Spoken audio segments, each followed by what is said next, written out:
My stepsister live streamed me being thrown out of her wedding for stealing a necklace. 8 weeks later, I proved the venue, the dress, the honeymoon, and the necklace were all paid for with money my dead mother left for me. At the time, I stood on the gravel drive outside Briar Glen Vineyard in a sage green bridesmaid dress that washed every bit of color from my face. 2 security guards stood beside me like I was dangerous. Behind them, through the reception barn doors, I saw white roses, a champagne tower, and a drone hovering above the lawn to capture the kind of entrance people replayed online with soft piano music. My phone kept buzzing. At first, I thought it was Dad, finally realizing what he had allowed to happen. Then I saw strangers tagging me under Sloane's live stream, calling me pathetic, jealous, trashy, desperate. The stream was still running. Sloane Keene never wasted a tear if there was no camera close enough to catch it. Let me back up, because nobody wakes up expecting to be accused of theft in front of 200 guests, photographers, a social media team, and a groom's family already told you were unstable. I was 31, a probate paralegal, and still the child at the edge of my father's second family. My mother, Beatrice Hartwell, died when I was 9. My father, Martin Keene, remarried Odette less than a year later, and Odette brought Sloane with her like a gift wrapped in satin ribbon. Sloane was the kind of girl adults bent toward. I was quiet, serious, and always aware that my grief made the house uncomfortable. So when Sloane got engaged to Pierce Duval, I was not surprised that nobody asked if I wanted to be involved. I was informed. Odette called 6 months before the wedding and said, "Sloane wants a united family image. You'll be a bridesmaid." Not, "Would you like to?" Not, "It would mean a lot." Just a command dressed up as inclusion. I said yes, because some embarrassed part of me still wanted to be wanted. From the beginning, it was clear I had been added for optics. The other bridesmaids got champagne proposal boxes. Mine arrived 3 weeks late in a dented shipping box with my name spelled wrong. At the bridal luncheon, Sloane thanked the women who have truly carried me through this season, while her eyes slid over me like I was furniture. Everyone else got ivory or champagne gowns. Mine was sage. Sloane said it helped me stand apart, her polite way of making sure I never belonged.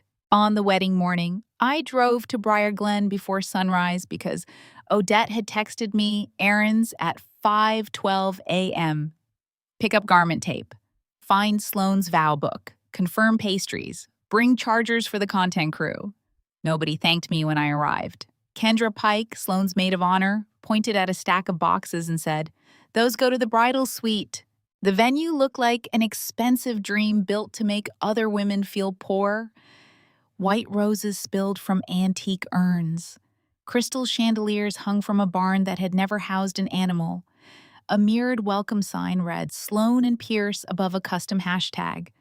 Drones, tripods, ring lights, microphones, and a vertical phone followed Sloane everywhere. Sloane floated around in a lace robe, already in full performance mode. She hugged vendors like fans, cried over flowers for 12 seconds, then checked the footage. My father was there too, wearing a tuxedo more expensive than anything he had ever bought me. When he saw my tote bags, he smiled. "There's my girl," he said. For 1 second, it warmed me. Then, Odette stepped between us and adjusted his boutonniere. "Martin, the photographer needs you by the vineyard arch. Lila, don't stand there blocking the light." That was how the day went. I steamed dresses, found Kendra's missing earring, ran for Sloane's favorite sparkling water, and held Odette's clutch while she took photos. I kept telling myself the ceremony would start soon, and once it did, all I had to do was walk, smile, stand, and survive. The necklace appeared around noon. I first saw it when Sloane's stylist opened a velvet case on the vanity. The room went soft and reverent. It was a diamond necklace, delicate at the chain, heavy at the center, with pear-shaped stones like drops of ice. Kendra gasped and pressed a hand to her chest. "The Keen heirloom," she whispered, loud enough for the content phone. Sloane lowered her lashes. "It means everything that I get to wear it today." I looked at my father. His face had gone strangely still. Odette was smiling, but not with her eyes. I had never heard of a Keen heirloom necklace. My father's side of the family had never had heirloom anything. Only old dishes, a broken clock, and one photo album my father kept in a closet after my mother died. But I said nothing. I had learned early that facts did not matter in Odette's house unless they served Odette's version of the story. The stylist fastened the necklace around Sloane's throat. Sloane lifted her chin and smiled at herself like the reflection owed her applause. "Can you say something about family legacy?" the content woman asked.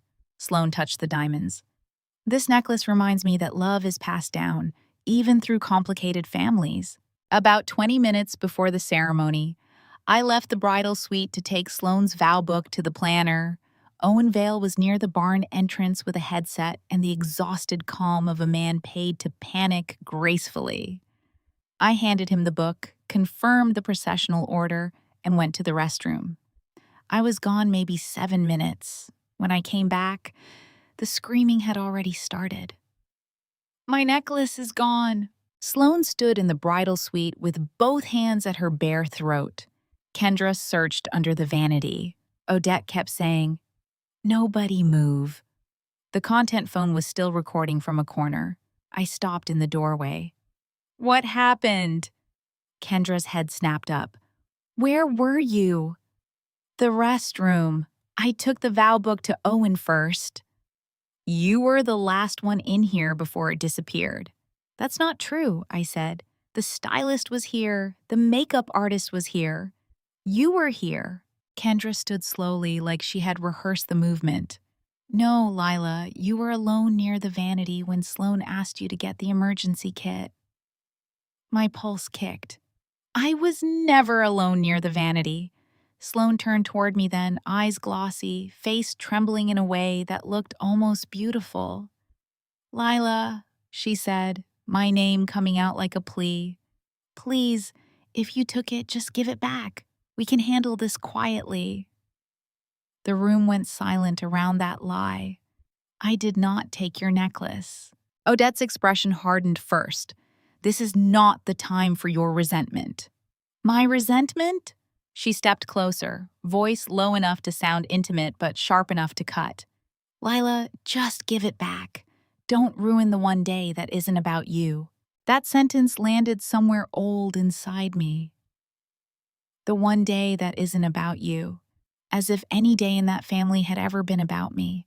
As if my birthdays had not been folded into Sloane's dance competitions and emergencies. As if I had not spent 2 decades learning to make my needs small enough not to offend them. I looked at my father because, despite everything, the child in me still believed there was a line he would not let them cross. "Dad," I said, "tell them." He looked at me. Then he looked at Sloane, crying without smudging her mascara. Then he looked at Odette. "Lila," he said quietly, "if this is some kind of misunderstanding, we can fix it. But you need to be honest right now." For a second, I could not breathe. "You think I stole it?" "I think emotions run high at weddings," he said. That was my father's gift. He could turn betrayal into weather. Pierce appeared in the doorway with 2 groomsmen behind him. "What's going on?" Sloane made a broken sound and rushed into his arms. "The necklace is gone. Someone took it." Kendra did not hesitate. "Lila was the last person near it." Pierce looked at me, confused more than angry. We barely knew each other. To him, I was probably just the odd stepsister, the one Sloane described with a sigh and a careful change of subject. "I didn't take anything," I said. The content woman shifted her phone. I saw the red live indicator on the screen. You're filming this? I asked. Sloane lifted her face from Pierce's chest. I need witnesses. No, I said. You need content. That was the first honest sentence anyone had spoken in that room, and it sealed my fate. Odette told Owen to call security. Owen looked uncomfortable, but the venue had policies, and Odette had the voice of someone used to making staff afraid of bad reviews. My father did not stop her. Pierce asked if that was really necessary. And Sloane sobbed harder. Security arrived in black suits that did not match the white roses. They asked me to open my clutch. I did. They asked me to empty my pockets. I did. They checked my garment bag.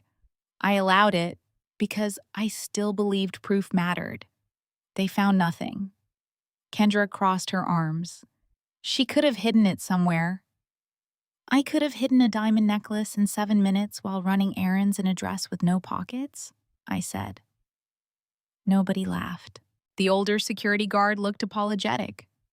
Ma'am, the family is asking that you leave the premises while they sort this out. The family, I repeated. My father flinched, but not enough to move. I walked out through the main hallway, past bridesmaids pretending not to stare, past vendors studying clipboards, past Pierce's relatives whispering behind champagne glasses. Outside, guests had no context, only the sight of me being escorted from a wedding minutes before the ceremony. Rumor filled the space faster than truth ever could. Someone said, "Is that the sister?" Someone else said, "I heard she stole from the bride." At my car, I turned back once. Through the vineyard arch, I saw my father take Sloane's hand. She had recovered enough to dab her eyes for the camera. The ceremony music began 10 minutes late. The show went on. I sat in the driver's seat, locked the doors, and shook so hard I could not put the key in the ignition. My phone buzzed again. A coworker had sent me a link with 3 question marks. It was Sloane's live stream. I should not have watched it. I know that now. But humiliation has gravity. You stare because some part of you needs to understand the exact shape of the wound.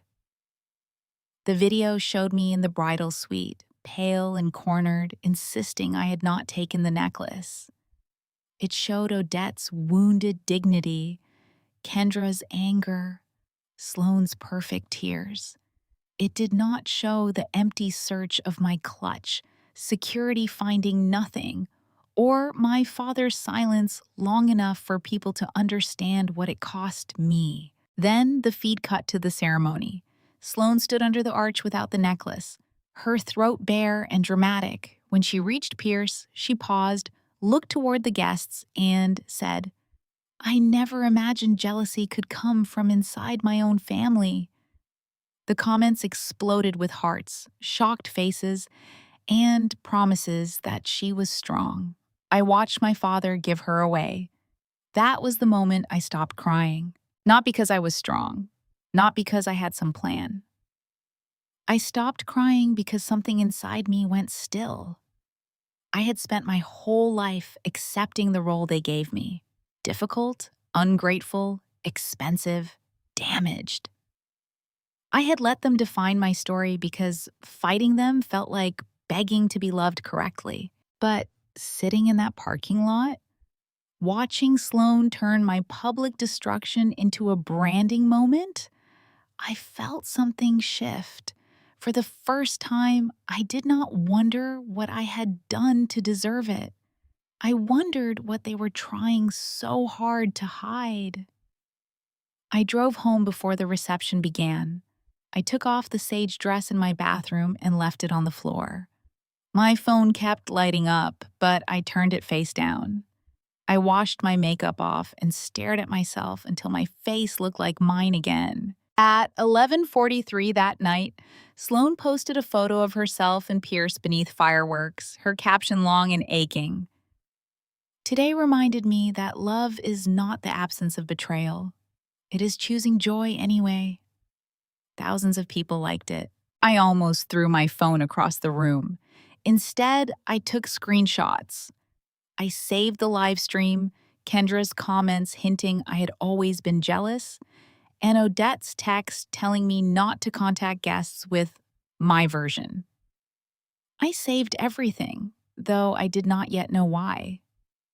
The next morning, I woke up with swollen eyes, a dead phone, and the strange shame that follows public humiliation even when you know you are innocent. I plugged in my phone and watched the notifications load in clusters. One email sat between hate messages and missed calls. It was from Owen Vale, the wedding planner. The subject line read, "Final balance paid, Hartwell Family Trust." For a full minute, I only stared at those words. Hartwell was my mother's name. Hartwell was the name on the trust documents I had seen once as a teenager before my father snatched them from the kitchen table and told me I did not understand adult finances. Hartwell was the name Odette hated because it reminded her that before she redecorated my mother's house, another woman had lived there. I opened the email. Attached were receipts for the vineyard venue, floral installation, champagne wall, production team, bridal suite upgrade, and final event balance. Each invoice was marked paid. Each payment referenced an account ending in 4 digits I recognized from the old folder my father had locked away years ago. My hands went cold. Sloan had accused me of stealing her necklace. But the first receipt I found proved she had stolen something much bigger. I did not call my father first. That surprised me later because for most of my life, he had been the person I called when something felt too big to survive. Not because he usually fixed it. He rarely did. But because children keep reaching for the shape of a parent even after the parent proves again and again that his arms are decorative. I sat at my kitchen table with Owen Vale's email open on my laptop, my coffee untouched beside me, and my hands wrapped around my phone like it might ring with an explanation. Final balance paid. Hartwell Family Trust. Those words looked impossible and familiar at the same time. Hartwell was not just a name to me. It was my mother's handwriting on birthday cards my father had packed away because Odette said they made the house feel haunted. It was the label stitched inside the old velvet jewelry box I was told not to touch. It was the last proof that I had belonged to someone before I became a problem another family had to manage. Growing up, I was told the trust was almost gone, before I was old enough to understand what a trust was. My father started saying it gently at first. After my mother died, he would sit at the edge of my bed and explain that grief was expensive, funerals were expensive, life insurance did not stretch as far as people thought. When I needed braces, he sighed over the paperwork and said, "Your mother would want you taken care of, but we have to be careful." When I outgrew my winter coat at 13, Odette told me to wear Sloane's old one because your father can't keep dipping into that account every time you decide to grow. Every normal childhood need became evidence against me. Shoes, school supplies, field trips, doctor visits, a laptop for high school, college applications. Each request arrived at the dinner table like a bill I had personally invented to punish them. Sloane never heard speeches about money. She had ballet first, then jazz, then private vocal coaching for 2 summers because she thought she might audition for a teen talent show. Odette called it investing in confidence. When I asked about SAT tutoring, my father rubbed his forehead and said, "Lila, your mother didn't leave as much as you think." That sentence shaped me more than I like admitting. It taught me to apologize before asking. It taught me to choose the cheapest item on every menu, even when someone else was paying. It taught me to feel guilty when a dentist found a cavity because somewhere in my mind I heard Odette saying, "This is what happens when you don't take care of things." It taught me that being alive had a cost, and that my father had been generous enough not to resent me out loud every day. Except he did resent me. He just made it sound like responsibility. When I was 16, I found a folder on the kitchen table labeled Hartwell Trust Accounting. I remember the exact color of it, pale blue, with a coffee ring on the corner. My father had left it there while taking a call in the den. I opened it because my name was on the first page. Before I could read more than a few lines, he came back and snatched it from my hands. "You don't need to worry about adult finances," he said. I saw my name. "It is for your benefit. Yes. That does not mean you get to treat it like spending money." I wasn't. Your mother trusted me to manage it, not you. The way he said my mother made me close my mouth. In our house, Beatrice Hartwell was not a person anymore. She was a subject that changed the temperature in the room. 6 months after she died, Odette moved in. By the first anniversary, my mother's blue couch was gone. Her drafting table disappeared next. Then the framed fabric samples from her interior design studio. When I asked where her things went, Odette told me, "A home cannot be a museum to another woman." I was 9. I did not have the language to say it was my home too. Sloane got my old playroom first. Then she got the bigger bedroom because Odette said a teenager needed space to express herself. I slept in the smaller guest room with my mother's last scarf folded under my pillow, terrified someone would decide that was clutter too. My father watched all of it happen with the weary expression of a man who considered himself kind because he disliked confrontation. But avoiding conflict with Odette always meant allowing conflict to land on me. If Odette wanted my mother's furniture gone, it vanished. If Sloane wanted family photos retaken without sad energy, my mother's pictures left the hallway. If I cried, Dad told me not to make things harder. I became good at not making things harder. That was how I ended up in probate law. People thought it was odd when I became a probate paralegal.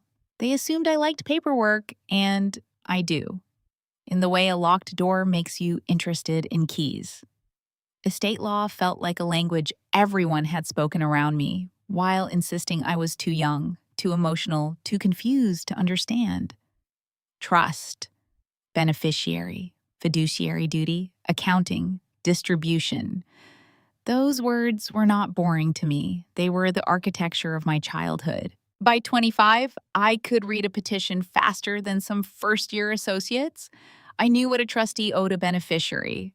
I knew vague answers were not answers. I knew a trust did not become family money just because a second wife wanted it to. And still, when it came to my own trust, I froze. That is the humiliating truth. I helped strangers question executors, challenge missing records, trace suspicious transfers, and demand accountings. But when my father told me there was not much left, some old part of me believed him. Or maybe believing him was easier than admitting he had chosen everyone else over me for years. Every few years, I asked for information. "How much is left in the trust?" "We have enough for emergencies," he would say. "Can I see the accounting?" "You are not trained enough to understand it." "I work in probate." "Then you should understand why these things are complicated." Odette always found out when I asked. She would call within a day, sweet and poisonous. "Lila, your father is under enormous stress. Must you always make money feel like love?" That was her gift. She made theft sound like my character flaw. Before Sloane's wedding, the trust had been mostly background pain, something I planned to confront someday when I was stronger, richer, calmer, better prepared. Someday is a dangerous word. It lets cowards disguise fear as timing. Then, 2 weeks before the wedding, I heard Odette say something that made me stop in the hallway outside my father's study. "The Hartwell account cleared the final balance," she said. My father murmured something I could not catch. Odette laughed softly. "Then tell Sloane not to post the champagne wall invoice. People are nosy." I stood there holding a garment bag for the bridesmaid dress I had just picked up and told myself I had misheard. Hartwell was not an uncommon name. Maybe it was a vendor, maybe it was a family friend, maybe I was being paranoid because weddings made me feel 12 years old again, standing outside a room where everyone else knew how to belong. That is what long-term manipulation does. It teaches you to distrust your own ears. Now, Owen's email was in front of me, and I could not call it paranoia anymore. I opened the attachments one by one. The venue invoice alone made my stomach twist. Briar Glen Vineyard had not been rented. It had been conquered. Full property buyout, premium ceremony lawn, reception barn, bridal cottage, groom's lounge, vineyard portraits, after-hours extension. The floral invoice read like a small nation's budget. White roses, orchids, hanging installations, aisle meadow, sweetheart table waterfall, custom floral wall for influencer photos. Every document listed payment from Hartwell Family Trust. I thought of my father telling me community college was practical. I thought of Odette saying a used car was more than enough independence. I thought of Sloane's face under the diamonds telling the camera love was passed down through complicated families. Passed down from whom? Not from the Keens, from my mother. Beatrice Hartwell had been an interior designer before people called everything a brand. She restored old houses, chose colors by instinct, and kept fabric samples in labeled boxes. I remember the smell of her studio. Pencil shavings, coffee, lemon oil, and the faint, dusty sweetness of old wood. She used to let me sit under her drafting table with crayons while she worked. When she got sick, nobody told me how serious it was until her hair was gone, and adults had started speaking in quiet corners. But I remember one afternoon clearly. She pulled me into bed beside her and said, "Lila, listen to me. You are not a burden. Not ever." I did not know why she said it then. Years later, I understood that she must have known exactly who my father was. The morning after Sloane's wedding, with the invoices glowing on my screen, I finally let myself ask the question I had avoided for 22 years. What if my mother had not failed to leave enough? What if my father had simply taken it? I did not cry. Crying felt too small. I felt the kind of cold that starts behind the ribs, the kind that makes you precise. I saved Owen's email as a PDF. I downloaded every attachment. I copied the account references into a document. I backed everything up to a drive, then another one. Because in my line of work, I had seen too many lost records disappear right when truth became expensive. Only after that did I call my father. He answered on the fourth ring, sounding tired and disappointed, as if I had interrupted his recovery from the injury of betraying me. "Lila," he said, "I hope you have calmed down." I looked at the invoice on my screen. For the first time, I understood that asking politely had protected everyone except me. My silence had been convenient. My patience had been profitable. My hope that Dad would one day explain everything had given him years to keep explaining nothing. If the trust was truly almost gone, I needed proof. If it was not, then the wedding had not been a misunderstanding. It had been a receipt-covered confession. "No," I said. "I think I have finally stopped calming down." My father was silent for long enough that I could hear the faint clink of dishes on his end of the call. For a strange second, I pictured the morning after the wedding at his house.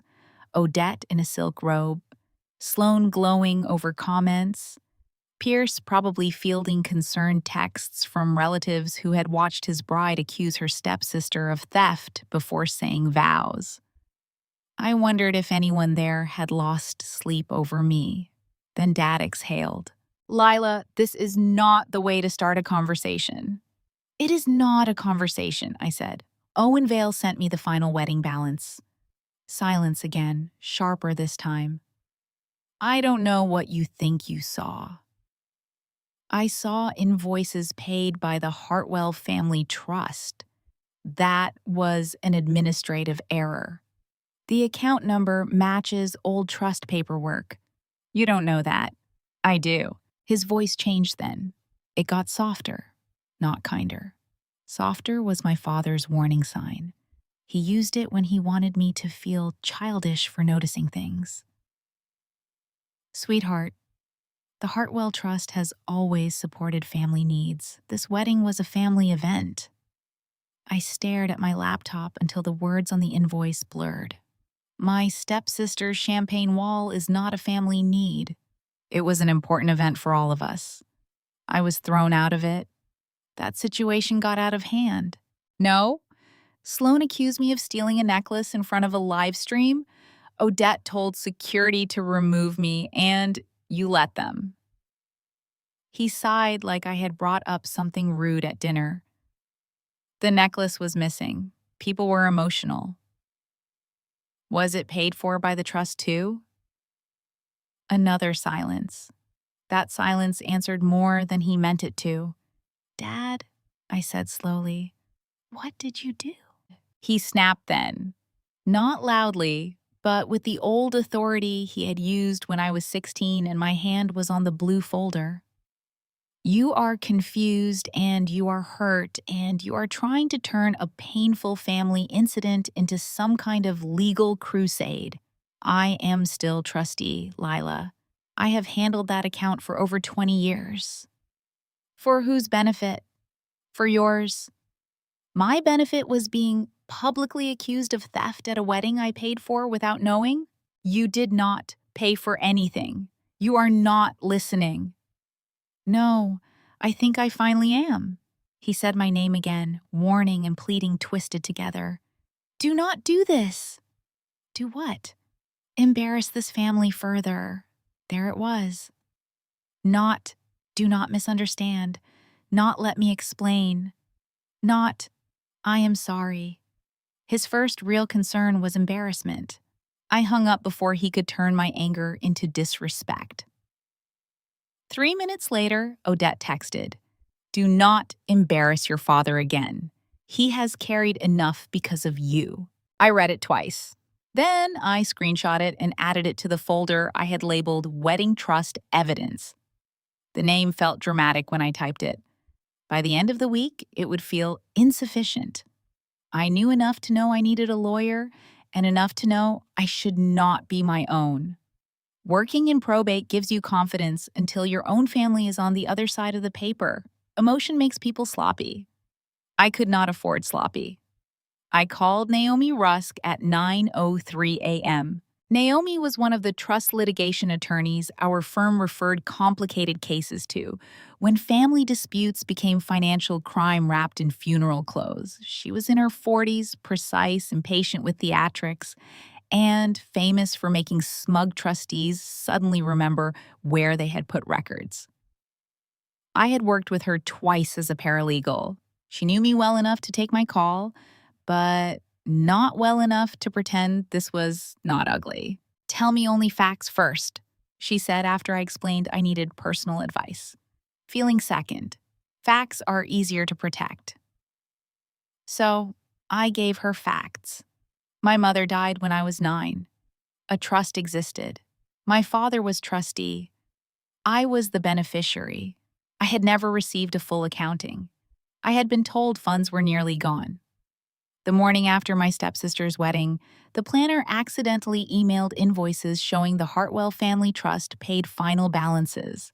Naomi did not interrupt until I mentioned the accusation. Say that again, she said. Sloan claimed her necklace disappeared right before the ceremony. They implied I stole it. I was removed by security while the live stream was still going. Was a police report filed? Not that I know of. Insurance claim? I don't know. Save all video. Save comments where they identify or imply you. Save texts. Do not post. Do not threaten. Do not accuse online. From this point forward, your silence is not weakness. It is evidence preservation. I wrote that down even though I already knew it. Hearing it from Naomi made it feel like a railing on a cliff. Then she explained what I already understood professionally, but had avoided applying personally. As a beneficiary, I had the right to request an accounting. A trustee had fiduciary duties, loyalty, prudence, proper administration, record keeping, no self dealing. Trust funds were not a convenience account for a second family unless the trust terms specifically allowed that. And even then, distributions had to benefit me, not Sloane's image. Wedding expenses for your stepsister, Naomi said, are not valid distributions from your trust unless the document is written in a truly bizarre way. It wasn't, I said. You have the trust instrument? No, my father never gave it to me. Then we demand it. The trust instrument, all accountings, bank statements, disbursement records, communications with vendors, reimbursement records, and any documents concerning the alleged necklace. We start formal. If he ignores it, we petition. I swallowed. He is my father. Naomi's voice softened by half an inch. Then he should have found it easier not to steal from you. I looked toward the hallway where a framed photo of my mother sat on a narrow table. It was the only picture of her I kept displayed. She was laughing in it, hair loose around her shoulders, one hand lifted as if telling the camera to stop. For years, I had looked at that photo and felt abandoned, even though I knew death had not been her choice. That morning, for the first time, I wondered if she had been fighting for me longer than I knew. Naomi sent me a demand letter template by noon, then scheduled me for an emergency consultation at her office the next afternoon. I spent the rest of the day building a timeline. Childhood comments, the blue folder, denied accounting requests. Odette's Hartwell account cleared the final balance comment, wedding emails, public accusation, removal, live stream, Owen's accidental email. At 4:26 p.m., I received another text from my father. Please stop. You are hurting people who love you. I laughed once, a dry sound that startled me. I replied with only one sentence. Please provide the full trust instrument and accounting. He did not answer. The next day, Naomi's office smelled like leather, printer toner, and expensive coffee. She read every document with the focus of a surgeon. Sometimes her eyebrows moved. That was the closest she came to shock. This is not a small lapse, she said finally. At minimum, we have probable misuse. Possibly conversion, possibly fraud. The necklace accusation adds defamation issues, maybe intentional infliction depending on how far they pushed it. But the trust comes first. Money leaves a cleaner trail than cruelty. She drafted the formal demand on her letterhead. It requested the trust instrument, complete accounting from inception, annual statements, receipts, disbursement explanations, trustee fees, tax filings, investment records, correspondence with any financial institution, and documentation for all wedding-related payments. It gave Martin a deadline. Before she sent it, she turned the paper toward me. Once this goes out, he will stop treating you like a daughter and start treating you like exposure. He already stopped treating me like a daughter. Naomi held my gaze for 1 second, then nodded and sent the letter. For 2 days, nothing happened. That did not mean nothing was happening. Sloane posted constantly. At first it was subtle. Photos from the wedding captioned with words like resilience and grace. Then she uploaded a video titled, Healing After Family Betrayal. I watched it with my stomach clenched and my screen recorder on. Sloane sat in what looked like a hotel suite, wrapped in cream cashmere, her hair in loose waves. The lighting was soft enough to make her tears look expensive. She never said my full name, but she did not have to. She called me her older stepsister, mentioned my green bridesmaid dress, and said some people could not stand watching others receive love. I am not ready to share details, she whispered to the camera while sharing exactly enough. But something precious was taken from me on my wedding day, not just an object, my peace, my sense of safety, my trust. Then she lifted a velvet box. I did not want to show this, but Pierce's family insisted I still have something beautiful from that day. Inside was a diamond necklace. Not the same necklace, or maybe it was. The camera moved too quickly for me to tell. She touched it like a relic. I am choosing forgiveness, she said. But forgiveness does not mean allowing toxic jealousy back into your life. The comments filled with praise. Brave bride, cut her off, protect your peace. Family can be the worst. I saved the video. Not because I wanted to watch myself be turned into a villain, but because Naomi had told me silence was evidence preservation. So, I preserved. I saved every post, every caption, every comment Sloan liked implying I was unstable, greedy, jealous, or dangerous. I saved Kendra writing, "Some people really show their true colors when they aren't the center of attention." I saved Odette replying with a broken heart emoji. On the third day, Martin's attorney responded, not with accounting, with a threat. The letter accused me of harassing my father during a vulnerable family time. It said my allegations were baseless, defamatory, and emotionally motivated. It suggested I had a history of resentment toward my stepsister and had created a distorted narrative following an unfortunate incident involving missing jewelry. It warned that further contact with wedding guests, vendors, or family members could result in legal action. I read the letter in Naomi's conference room, while she watched me with the calm expression of someone who had expected exactly this. "He is calling me unstable," I said. "He is trying to make the beneficiary look unreliable before the accounting arrives," Naomi said. "Common. Also desperate." He did not include one bank statement. No, because statements have numbers and numbers are less obedient than insults. She took the letter from me and circled 3 phrases with a pen. Emotionally motivated, distorted narrative, missing jewelry. "They are connecting the theft accusation to the trust dispute," she said. "That helps us." How? Because it shows motive. If they can make you look like a jealous thief, they can frame your accounting demand as retaliation, which means the public humiliation may not be separate from the money. It may be camouflage. Camouflage. I sat back, the words settling over the past few days like tracing paper. The missing necklace, the live stream, Odette's instant certainty, my father's silence, Sloane's viral grief. It had all happened right when the wedding payments were most vulnerable to exposure. What if they staged it? I asked. Naomi did not answer immediately. Then we prove it carefully. That night, I went home and opened the vendor invoices again. The first time, I had seen shock. The second time, I saw structure. Venue, florals, production, bridal suite, champagne wall, deposits, balances, rush fees, luxury add-ons. Every payment told a small part of a bigger story. I also noticed something else that made my skin prickle.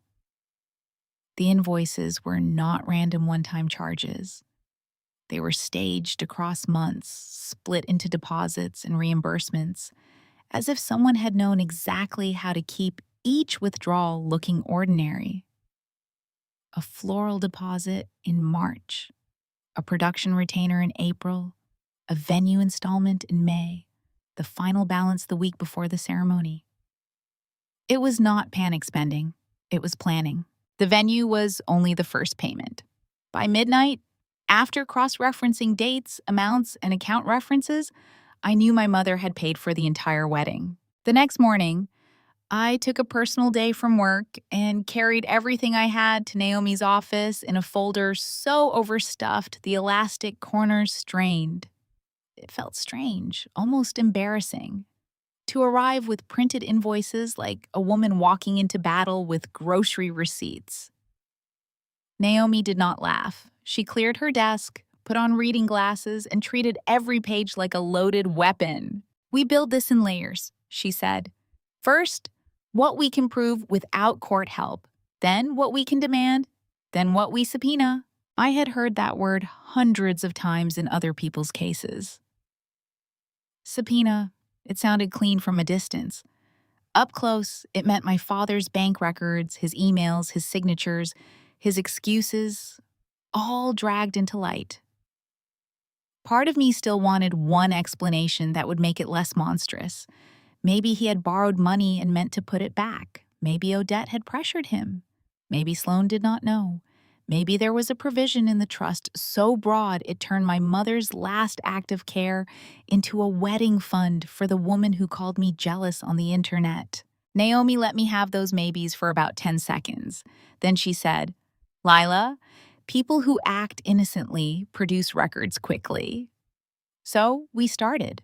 Owen Vale, to his credit, answered Naomi's preservation letter the same day. He sounded mortified. His assistant had copied me because my email address appeared in an old vendor contact spreadsheet next to Hartwell family billing. Owen claimed he had not understood the internal family arrangement. To him, it was just the account that paid. That phrase stayed with me. Just the account that paid. By the end of the week, Naomi had enough to prepare for formal discovery. She had vendor invoices from Briarglen, receipts from the florist, contracts from the production company, a bridal stylist invoice, payment confirmations for the wellness retreat Sloan took with her bridesmaids, and the first reference to the necklace that had supposedly vanished from the bridal suite. The numbers were obscene. The vineyard venue cost $142,000, not including the after-hours extension, not including the premium security package that eventually walked me to my car. The wedding gown cost $86,000 after rush tailoring, custom beadwork, and a preservation package Sloan had probably planned before she ever put it on. Floral design came to $41,000. $41,000 for flowers that died before my bruises did. The social media production team cost $63,000. 6 cameras, 2 drone operators, a live editor, vertical content reels, same-day highlight footage, and something called emotional narrative capture. I stared at that phrase until Naomi asked if I needed water. "No," I said. "I need to know whether they paid extra to capture me being destroyed."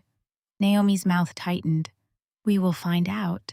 There was a $28,000 bridal wellness retreat in Sedona, facials, breathwork, sound baths, private chef, and luxury villa lodging.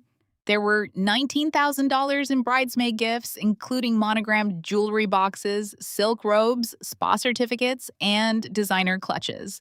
I had received none of them. My bridesmaid gift had been a plastic garment steamer Sloan asked me to return after the wedding because it was borrowed. Then there was the necklace. The appraisal document listed it as a custom diamond necklace purchased 3 months before the wedding for $52,000, insured for almost twice that amount. It was not a Keen heirloom. It was not passed down through generations of complicated love. It was new, bought from a private jeweler in Boston, and the purchase invoice listed payment reimbursement from the Hartwell Family Trust. I read the document 3 times before the meaning fully entered me. The necklace Sloan accused me of stealing had been purchased with my mother's money. Not lost family history, not sacred tradition, not some treasured object tying Sloan to a lineage she barely belonged to. My mother had paid for the diamonds around Sloan's throat, and then Sloan used their disappearance to brand me a thief. I stood up so quickly, my chair rolled back and hit the wall. Naomi did not tell me to calm down. I think that was when I began to trust her completely. Instead, she slid the tissue box closer and said, "Anger is appropriate. Just do not spend it where they can use it." I went into the restroom, locked the door, and gripped the sink until my knuckles hurt. I expected to cry, but what came out of me was a sound I did not recognize, half laugh, half gasp. All those years, I had worn thrifted interview blazers, stretched groceries, delayed dental work, and told myself my mother's money must have gone toward raising me. Meanwhile, Sloane had worn my safety as jewelry. When I came back, Naomi had found another attachment. "This is important," she said. It was an insurance schedule. The necklace had been added to a special valuables policy shortly before the wedding. The stated value was inflated, supported by an appraisal from the same jeweler who sold it. There was also a preliminary claim note dated the day after the ceremony. Missing at event. Suspected theft by family member. Investigation pending. Family member. Even in insurance language, they had made me small enough to be useful. Naomi began building what she called the accounting trail. Bank statements, trustee disbursement requests, vendor invoices, wire confirmations, credit card reimbursements, appraisal documents. Every movement of money needed a source, a destination, a date, and a justification. She filed petitions. She sent notices.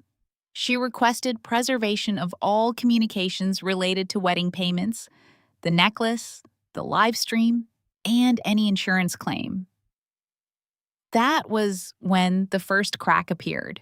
It came from an anonymous email address with no subject line. Inside were 3 screenshots and 1 sentence.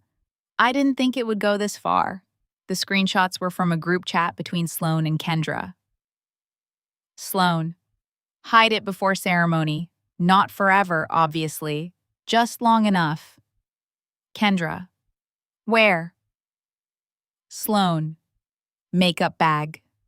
Side pocket. Camera needs to catch Lila's face when I ask. Kendra, are we sure? Sloane, she always looks guilty. This will make the betrayal series huge. The room seemed to tilt. Naomi read the screenshots without changing expression. Forward me the original email. Do not reply. Do you think it is Kendra? I think whoever sent it is scared of insurance fraud. Insurance fraud, defamation, breach of fiduciary duty, conversion, civil conspiracy. Words gathered around my family like storm clouds. And still the deepest wound was simpler. They had planned my face. They had chosen my humiliation like lighting, like flowers, like a champagne wall. That night, I went home and opened the one box of my mother's things I still had. It was small because that was all Odette had left me. A scarf, 2 photographs, a cracked tape measure from her studio, a recipe card for lemon cake in handwriting so familiar it made my chest ache. At the bottom was an envelope I had not opened in years because the pain of it had once felt bigger than the comfort. For my Lila, when she needs reminding. My hands shook as I unfolded the letter. My mother's words were careful, steady, and full of the kind of love that had outlived her body. She wrote that she had worked hard and saved intentionally. She wrote that she wanted me educated, housed, medically cared for, and free enough to leave any room where I was not loved well. Then came the line that split me open. This money is not for my husband's comfort, his future spouse's lifestyle, or anyone's performance of family. This is for Lila's safety, education, housing, and freedom. I pressed the letter to my mouth and finally cried. Not delicate tears, not the kind Sloane could turn toward good lighting. I cried until my throat hurt because my mother had known. She had seen something in my father clearly enough to write protections in advance, and still he had found a way around them. For 22 years, I thought her protection had failed. It had not failed. it had been stolen. The next morning, Naomi called before 9. Martin's attorney sent a supplemental letter, she said. He is escalating. Meaning? He claims your recent behavior shows emotional instability and long-standing resentment toward Sloan. He also says your father made discretionary distributions in good faith for family unity and beneficiary enrichment. Beneficiary enrichment? That is the phrase. I almost admired the ugliness of it. My trust had paid for Sloane's bridal wellness retreat, and they were calling it enrichment for me. I had been removed from the wedding by security, and they were calling it family unity. Naomi continued, he is also implying that if you continue, Martin may reconsider your position in the broader family estate. I laughed. There is no broader family estate. I suspected. My father used to threaten that when I asked questions. He would say, be careful, Lila. One day you will want to be treated like family. And now? Now I want to be treated like a beneficiary with rights. Good, Naomi said. That is easier to enforce. I also started making a second list, not for court, but for myself. Dental surgery, I postponed at 23. The graduate certificate I could not afford. The apartment with safer parking that I passed on because the rent scared me. The month I ate toast and canned soup after my car transmission failed because asking Dad for help meant hearing Odette say I had no discipline. Beside each memory, I wrote one wedding expense. My root canal became half a drone deposit. My student loans became orchids. My safe apartment became a silk dress Sloan wore for 8 hours. It was petty, maybe, but it kept me from drifting into fog. It reminded me that this was not abstract money. It was the life my mother tried to give me.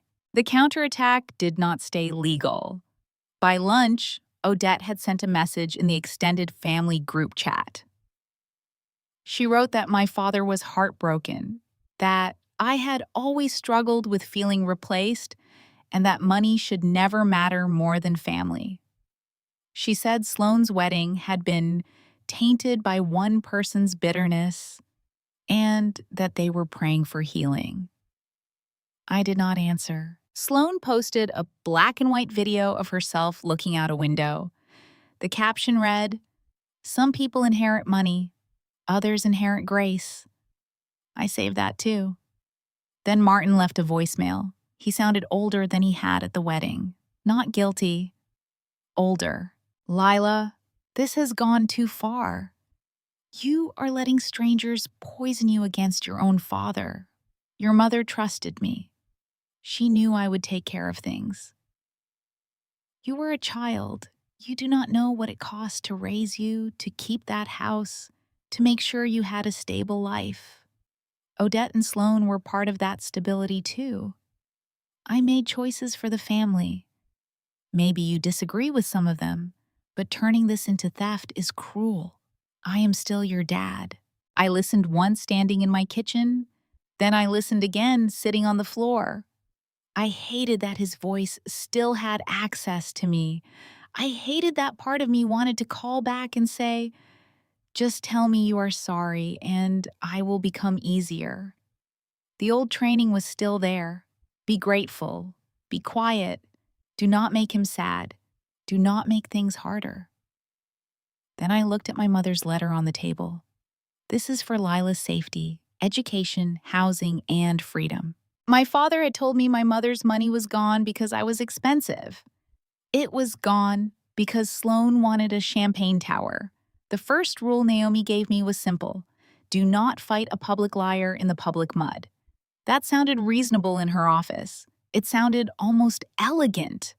Then I went home, opened my phone, and saw Sloane's face everywhere. Her first video after the legal letters dropped was titled, "When Jealousy Wears a Bridesmaid Dress." She sat at her vanity in a pale pink sweater, barefaced in the carefully staged way influencers are barefaced, with a mug of tea beside her and a candle burning in the background. The caption said she was finally ready to speak her truth. She did not say my full name. She did not have to. She showed blurred clips of my green dress, my shoulder, my hand opening my clutch for security. She described an older stepsister who had always struggled with comparison, always carried resentment, always made family milestones feel unsafe. She said she had tried for years to include me. She said I punished her for being happy. The comments did the rest. By noon, strangers were calling me a thief, a narcissist, a bitter legal secretary, a jealous spinster, and worse. Someone found my workplace website and posted my staff photo. Another person commented under the firm's page, "Do you know your employee steals jewelry from weddings?" A man with a blank profile sent me a picture of my apartment building with the message, "You should move before people find you." That was the first time fear entered the story. Until then, I had been humiliated, furious, devastated. But reading that message, I realized Sloane's performance had opened my real life to people who did not care whether the accusation was true. They only cared that they had been given a villain and permission to punish her. I forwarded everything to Naomi. Her response came 2 minutes later. "Do not reply. Document sender, platform, timestamp. We may need a restraining order if contact escalates." Then she called. "Are you safe tonight?" she asked. I looked at the deadbolt on my apartment door. "I think so." That is not an answer. "I can stay with my friend Mara." "Do that. Pack what you need. Take your documents with you." I hated that. I hated leaving my apartment because Sloane wanted engagement. I hated folding clothes into a duffel like I was the one who had done something wrong. But I went, because pride is not a security system. Mara opened her door before I knocked twice. She took one look at my face and pulled me inside. Mara had known me since community college, before I became good at sounding calm. She did not ask if the accusations were true. She asked whether I had eaten. That nearly broke me. For 2 days, I worked from Mara's dining table while the internet turned my stepsister's lie into entertainment. Sloane uploaded part 2, then part 3. Each video was smoother than the last. The series had thumbnails, music, teaser captions. The moment I realized blood doesn't mean loyalty. What I wish I had seen sooner. Protecting my peace after betrayal. She sold my public humiliation as a healing journey. Kendra appeared in one video, sitting beside Sloane with red eyes and loyal anger.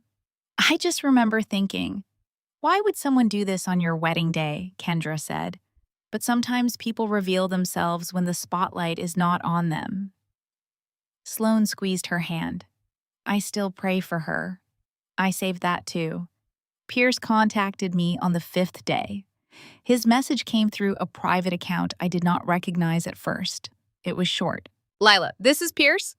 I do not want to make things worse. I just need to ask directly. Did you take the necklace?" I stared at the message for a long time. Pierce had not defended me at the wedding, but he had also looked confused in a way the others had not. He was not innocent exactly.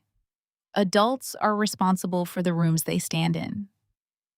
Still, he had married into a performance without knowing he was on stage. I typed, deleted, typed again. No.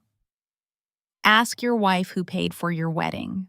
He did not respond for almost an hour. Then, what does that mean? I sent nothing else, not because I wanted to be mysterious, but because Naomi had been clear. Do not become the source of informal discovery. Do not feed their household information through emotion. If Pierce wanted truth, he could ask the woman wearing it. That night, an anonymous email arrived with another screenshot. This one was from Kendra to Sloane after the wedding. Kendra, the insurance thing makes me nervous. Sloane, relax. We aren't actually filing unless we need to. Kendra, your mom said Martin already talked to the agent. Sloane, then talk to my mom, not me. Kendra, I don't want to be the only one named if this blows up. There was no message attached this time, just the screenshot. But the fear in it was obvious. Kendra had thought she was helping stage a viral sisterhood wound. Now she was reading words like insurance fraud and realizing the bride might let the maid of honor burn alone. Naomi's reaction was brisk. Good. Fear makes people accurate. Do we reach out? Not directly. I will. Through counsel if she has any. If she wants to cooperate, she can do it properly. While Kendra panicked, my father finally produced accounting. It arrived by courier in a banker's box with his attorney's letter on top, as if paper volume could intimidate me into gratitude. Naomi invited me to review it in her conference room. We spread the documents across the table and began sorting. Within 20 minutes, I saw the first problem. The accounting was incomplete. There were annual summaries but missing monthly statements. Distribution categories were vague. Entire years were condensed into single-page overviews. Some entries had round numbers where actual disbursements should have been. Others had labels so broad they were almost insults.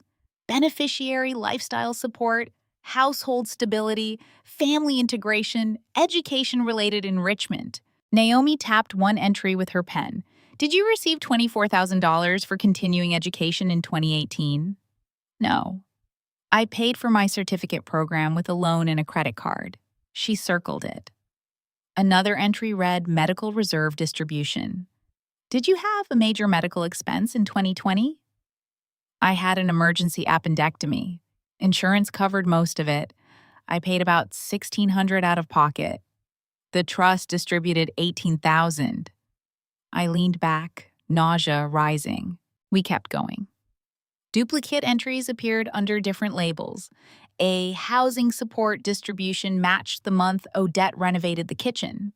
A beneficiary transportation expense lined up with Sloane's leased white Range Rover. A series of family counseling payments went to a luxury retreat center Sloane had tagged on Instagram as a mother-daughter reset weekend.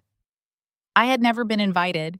I had been working overtime that weekend because the firm was understaffed. Naomi's yellow legal pad filled with neat, terrifying columns, missing statements, unsupported distributions, duplicate entries, false education expenses, questionable medical withdrawals, potential self-dealing, vendor payments tied to non-beneficiary.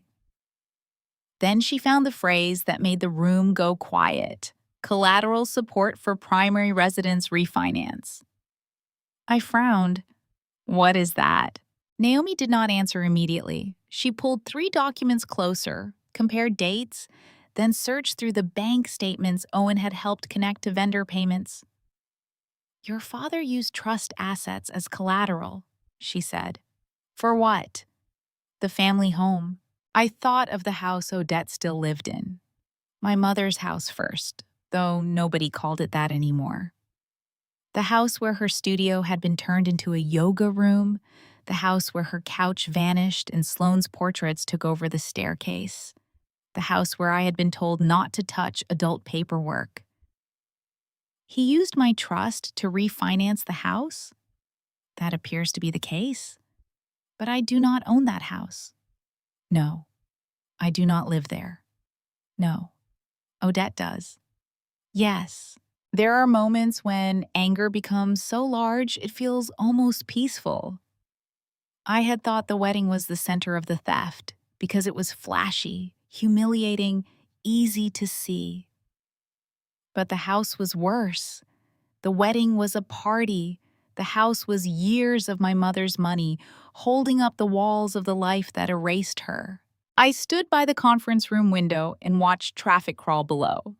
People in cars, people crossing streets, people carrying coffee and dry cleaning and grocery bags. The world continued with insulting normality while mine rearranged itself around one fact. They had not just spent my inheritance. They had built their comfort on it. Naomi joined me at the window. This changes strategy, she said. We may need an emergency petition to suspend trustee authority and freeze assets tied to trust misuse. Can we do that? We can ask. And with this pattern, we have grounds. Will he know it was me? He already knows it is you. That should have frightened me. Instead, it steadied me. On my way back to Mara's, my father called 3 times. I let each call go to voicemail. He did not leave a message until the 3rd. Lila, I know you are angry, but you do not understand the whole picture. That house was your home too. Everything I did was to keep us together. Lawyers will twist things. Naomi Rusk does not care about you. She cares about fees. I am your father. I changed your diapers. I sat beside your hospital bed when you had pneumonia. I buried your mother and still got up the next morning to make sure you had breakfast. Does none of that matter? I listened in Mara's guest room with the door closed. The cruel thing was, some of it did matter. He had changed my diapers. He had sat beside my hospital bed. He had packed my lunches badly, always forgetting napkins. He had once driven through a snowstorm because I left my science project at home. Memory does not become false because a person later betrays you. That is what makes betrayal hard. The knife has a familiar handle. For 1 weak minute, I imagined settling. Let him repay some of it quietly. Let Sloan delete the videos. Let Odette call it a misunderstanding. Let everyone stop looking at me. Then I remembered my father standing in the bridal suite while Sloan accused me. I remembered saying, "Dad, tell them," and watching him calculate the cost of protecting me. I played the voicemail again, but this time I heard what was missing. No apology, no accounting, no admission. Only history presented as a bill. Mara knocked softly. "You okay?" "No," I said, "but I am done being discounted for sentimental value." The next day, Naomi filed preliminary motions and sent an evidence preservation notice to Sloan, Kendra, Odette, Martin, the production company, Briar Glen, the jeweler, and the insurance carrier. She also sent a letter to my employer, not threatening them, just documenting that I was the target of a defamatory online campaign connected to pending trust litigation. My managing attorney called me into his office that afternoon. I expected discomfort. Instead, he closed the door and said, "Tell me what support you need." I cried then, embarrassingly fast. He slid a tissue box across the desk. "For the record, our receptionist has been told not to forward calls about you. Security has your photo and Sloan's.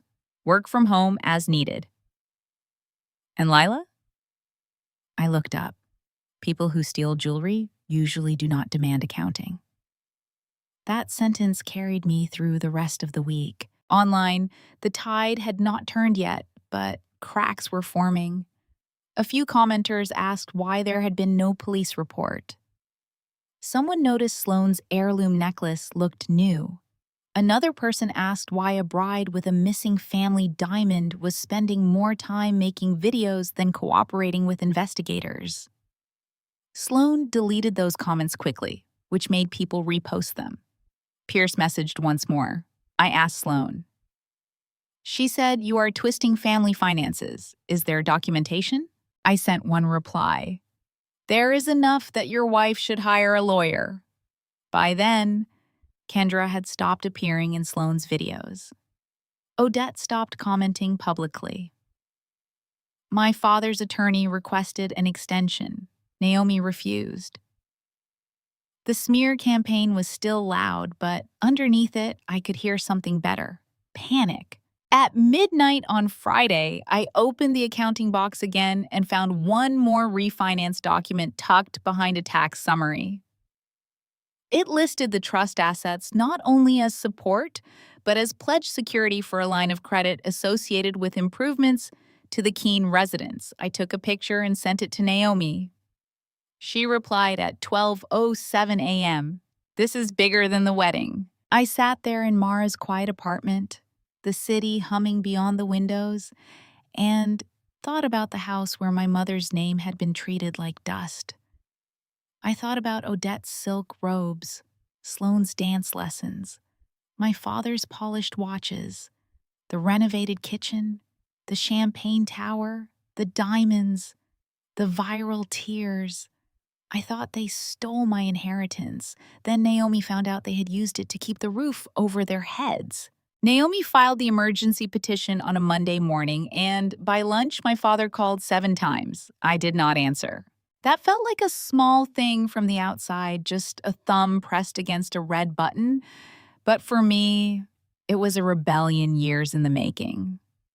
My father had trained me to respond quickly to his discomfort. If he sighed, I softened. If he sounded disappointed, I explained.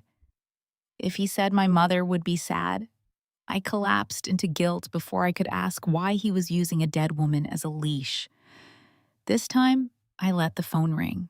The petition asked the court to suspend Martin Keene's authority as trustee, pending a full accounting, and to freeze trust-linked accounts that showed signs of misuse. It included the vendor invoices, the false accounting entries, the refinance documents, and enough screenshots from Sloane's staged theft messages to show that the wedding humiliation had not been random family drama. It was pressure. It was distraction. It was character assassination delivered with floral centerpieces and good lighting. Naomi warned me that emergency petitions were never guaranteed. Courts did not like rushing into family trusts without evidence. Fortunately, my father had spent years creating evidence and only days trying to hide it. The first hearing was remote and brief. I sat in Naomi's conference room with my hands locked around a paper cup of coffee I never drank. Martin appeared on screen beside his attorney, wearing a navy suit and the wounded expression of a man who wanted the judge to see him as a father before she saw him as a fiduciary. Odette was not visible, but I knew she was somewhere nearby, listening like a storm behind a wall. Martin's attorney argued that I was emotionally unstable, influenced by outside counsel, and retaliating after an unfortunate misunderstanding at a wedding. Naomi did not raise her voice. She did not need to. She is the sole beneficiary of a trust created by her late mother, Naomi said. The trustee has failed to provide complete accounting for years. We have documented payments from trust assets to non-beneficiary wedding vendors, a newly purchased necklace misrepresented publicly as an heirloom, insurance activity tied to a staged accusation of theft, and trust assets pledged in connection with a refinance on a residence the beneficiary does not own or occupy. Hearing it summarized that way made the air leave my lungs. The judge looked at Martin's attorney. Where is the complete accounting? His attorney began a sentence with, Your Honor, given the family context. The judge interrupted. That was not my question. For the first time since the wedding, I watched someone with authority refuse to be charmed by the fog. By the end of the hearing, the court ordered a temporary freeze on several trust-linked accounts and restricted Martin from making further distributions without approval. He was not fully removed yet, but his hands were tied. The judge also ordered production of missing statements and supporting records on an accelerated schedule. Naomi muted the call after it ended and turned to me.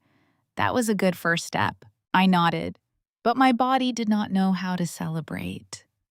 Relief and grief can feel almost identical when you have been braced for impact too long. The freeze hit Sloane before sunset. I knew because she posted about it. She appeared on Instagram with puffy eyes, wrapped in a hotel robe, saying she had just learned that a vindictive family member had interfered with her honeymoon during the most fragile season of her life. She and Pierce had planned to spend 10 days in a private villa in Positano, she said, but certain payments had been maliciously disrupted. She never mentioned that the villa had been charged through the same trust account my mother created, so I could have housing, education, medical care, and independence. Instead, Sloane looked into the camera and whispered, Financial abuse can happen in many forms, even bride abuse. Bride abuse. Mara, watching beside me, choked on her tea. She did not just invent bride abuse, she said. She did. Can I comment? No. Can I think violent thoughts silently? Yes. Sloane's followers were sympathetic at first, but the comments were different now. People had questions. Why was a stepsister able to affect honeymoon payments? Why would a bride's finances depend on the person she accused of theft? Why had there still been no police report about the necklace? Why did the supposed heirloom look identical to a recent custom jewelry listing someone had found online? Sloane deleted comments for an hour. Then she turned them off. That was the first public crack. Behind the scenes, the legal cracks widened faster. Owen Vale cooperated after receiving a subpoena. He produced complete invoice history, payment emails, planning notes, and internal vendor footage from the wedding day. He also provided the raw event recording from the hallway outside the bridal suite. Naomi called me into her office to watch it. The footage had no sound. Somehow, that made it worse. I watched myself leave the bridal suite carrying Sloane's vow book, my sage dress swishing around my ankles. The timestamp glowed in the corner. 2 minutes later, Kendra entered the room alone. She looked over her shoulder before going in. Less than a minute after that, she came out holding a small, pale pouch in her right hand. My throat tightened.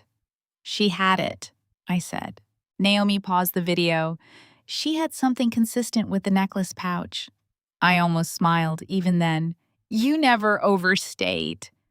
Overstatement is for people without proof. She played the next clip. Kendra walked down a side hall, opened her own makeup bag, and slipped the pouch inside. Then she returned to the bridal suite. 7 minutes later, Sloane began screaming. I did not cry watching it. I thought I would. But instead, I felt a clean, awful clarity. They had not misunderstood me. They had not panicked. They had not been swept up in wedding emotion. They had arranged my disgrace with timestamps. Naomi sent the footage to the appropriate parties with a supplemental notice. Within 24 hours, the insurance company contacted Martin's attorney, Sloan, and the jeweler. The claim had not been fully paid, but a notice of loss existed. That was enough to make everyone nervous. Do we talk to the insurer? I asked. Not directly, Naomi said. We provide truthful documents through the proper channels. Fraud has a way of developing itself when people realize they may be the smallest person left holding the match. She was right. Kendra's attorney contacted Naomi the next day. By then, Odette had decided intimidation might work better than lawyers. She came to my apartment on a rainy Thursday evening, because of course she did. People like Odette prefer private cruelty. They trust closed doors. Mara had gone home, and I had returned to my place after changing locks and adding a camera. The camera alerted me before Odette knocked. I looked at my phone and saw her standing in the hallway under the harsh overhead light, beige coat spotless, hair perfect, mouth tight. I considered not answering. Then I remembered Naomi's advice about my state's recording law, one-party consent. I could record a conversation I was part of. I started the voice memo before opening the door with the chain still latched.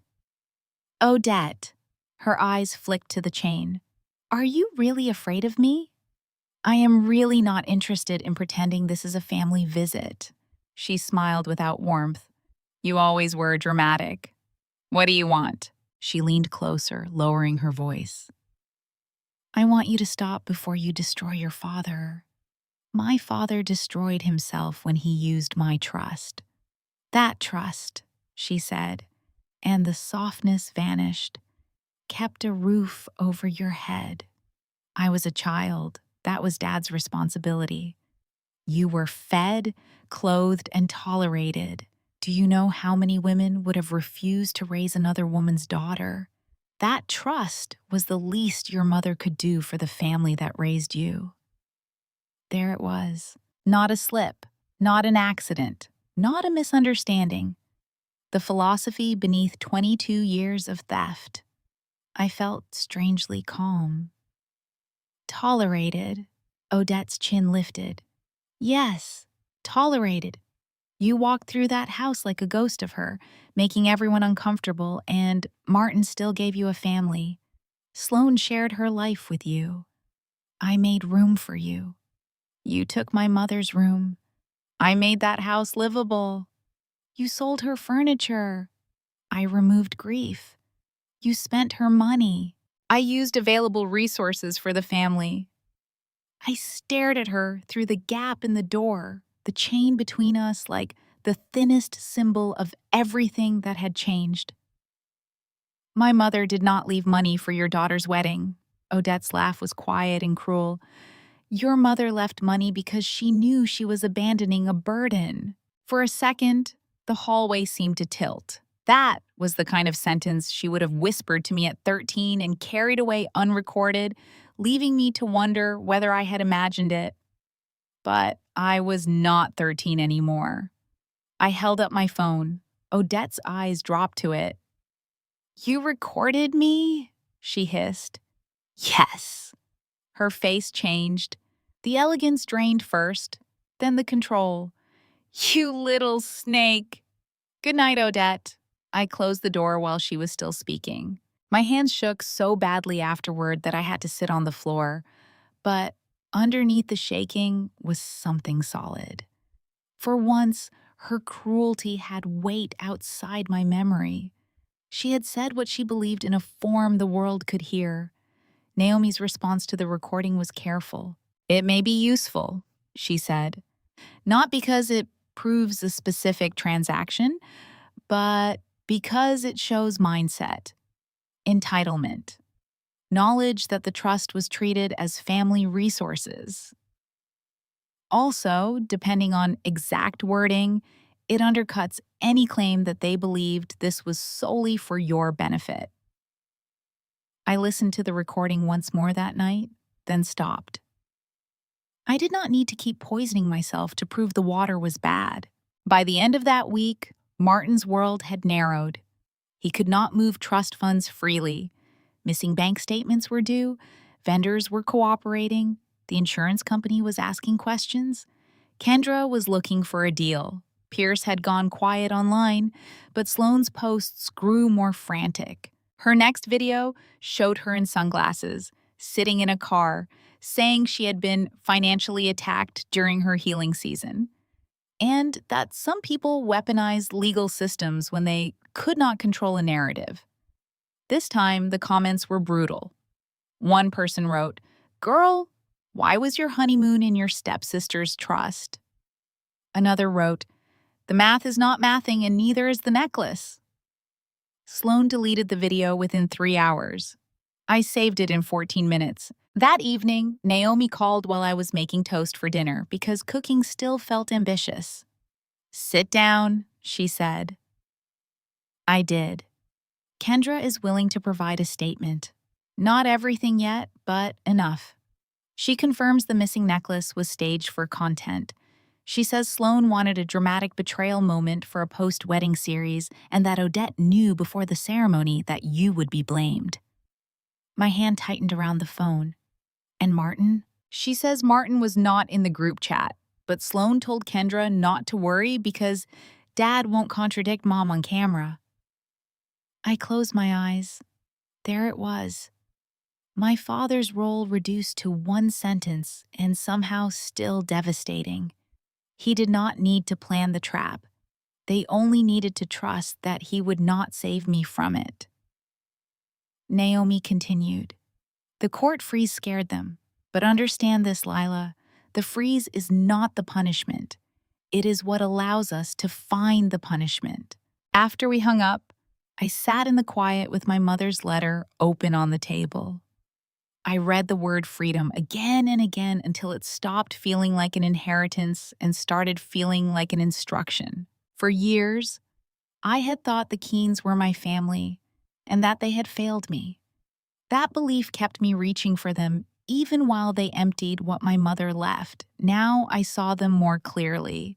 They had treated my mother's love as an account to drain, my silence as permission, and my shame as insurance. They thought the court freeze was the punishment. It was only the invitation. 3 days after Kendra's attorney confirmed she was willing to cooperate, Sloan announced a second reception. At first, I thought I had misunderstood the post. Surely no one standing at the edge of trust litigation, a possible insurance investigation, and a collapsing public narrative would decide the solution was another camera-filled event. But Sloan had built her entire adult life on making attention look like destiny. Silence, to her, felt like death. The invitation appeared on her story in ivory lettering over a slow-motion clip of white roses, a night of healing, love, and chosen family. Mara stared at my phone across the table. She is throwing a second wedding? She is calling it a post-wedding reception.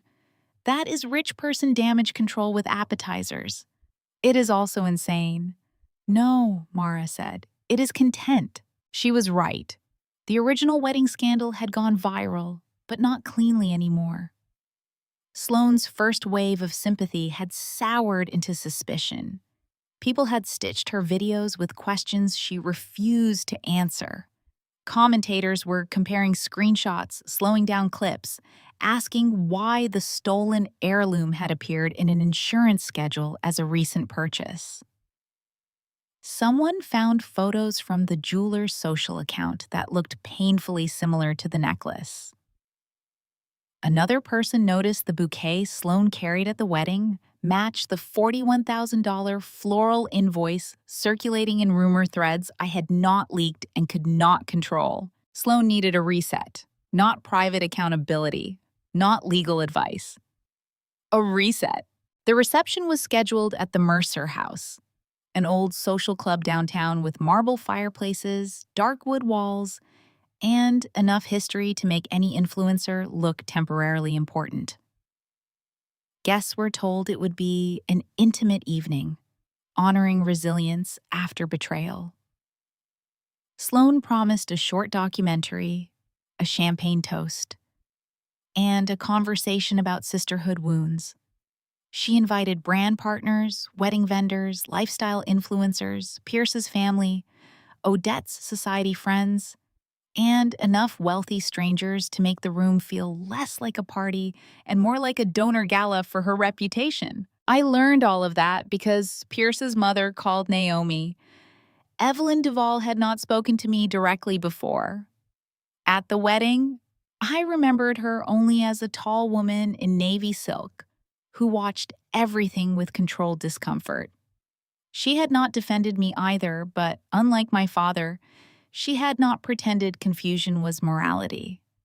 According to Naomi, Evelyn was very interested in keeping the Duvall name away from trust fraud. She wants to know what exists and what may become public, Naomi said. She wants to protect her family. Yes. Should I hate that? No. People often arrive at the right place through self-interest. Use the arrival, not the motive. Evelyn's attorney requested a meeting. Naomi allowed it, under strict limits. No informal document dump, no emotional debate, no promises. We would show enough to establish risk, especially the evidence that the wedding video Sloan planned to screen included footage of me being removed after a staged accusation. The meeting happened in Naomi's office on a gray afternoon. Evelyn came with a lawyer and no jewelry except a watch. She looked exactly like someone who had been raised never to show surprise in public, which made the way her mouth tightened over the invoices especially satisfying. Naomi walked her through the timeline. Trust created by Beatrice Hartwell for my benefit. Martin as trustee. Missing accountings. Wedding payments. Necklace purchase. Public accusation.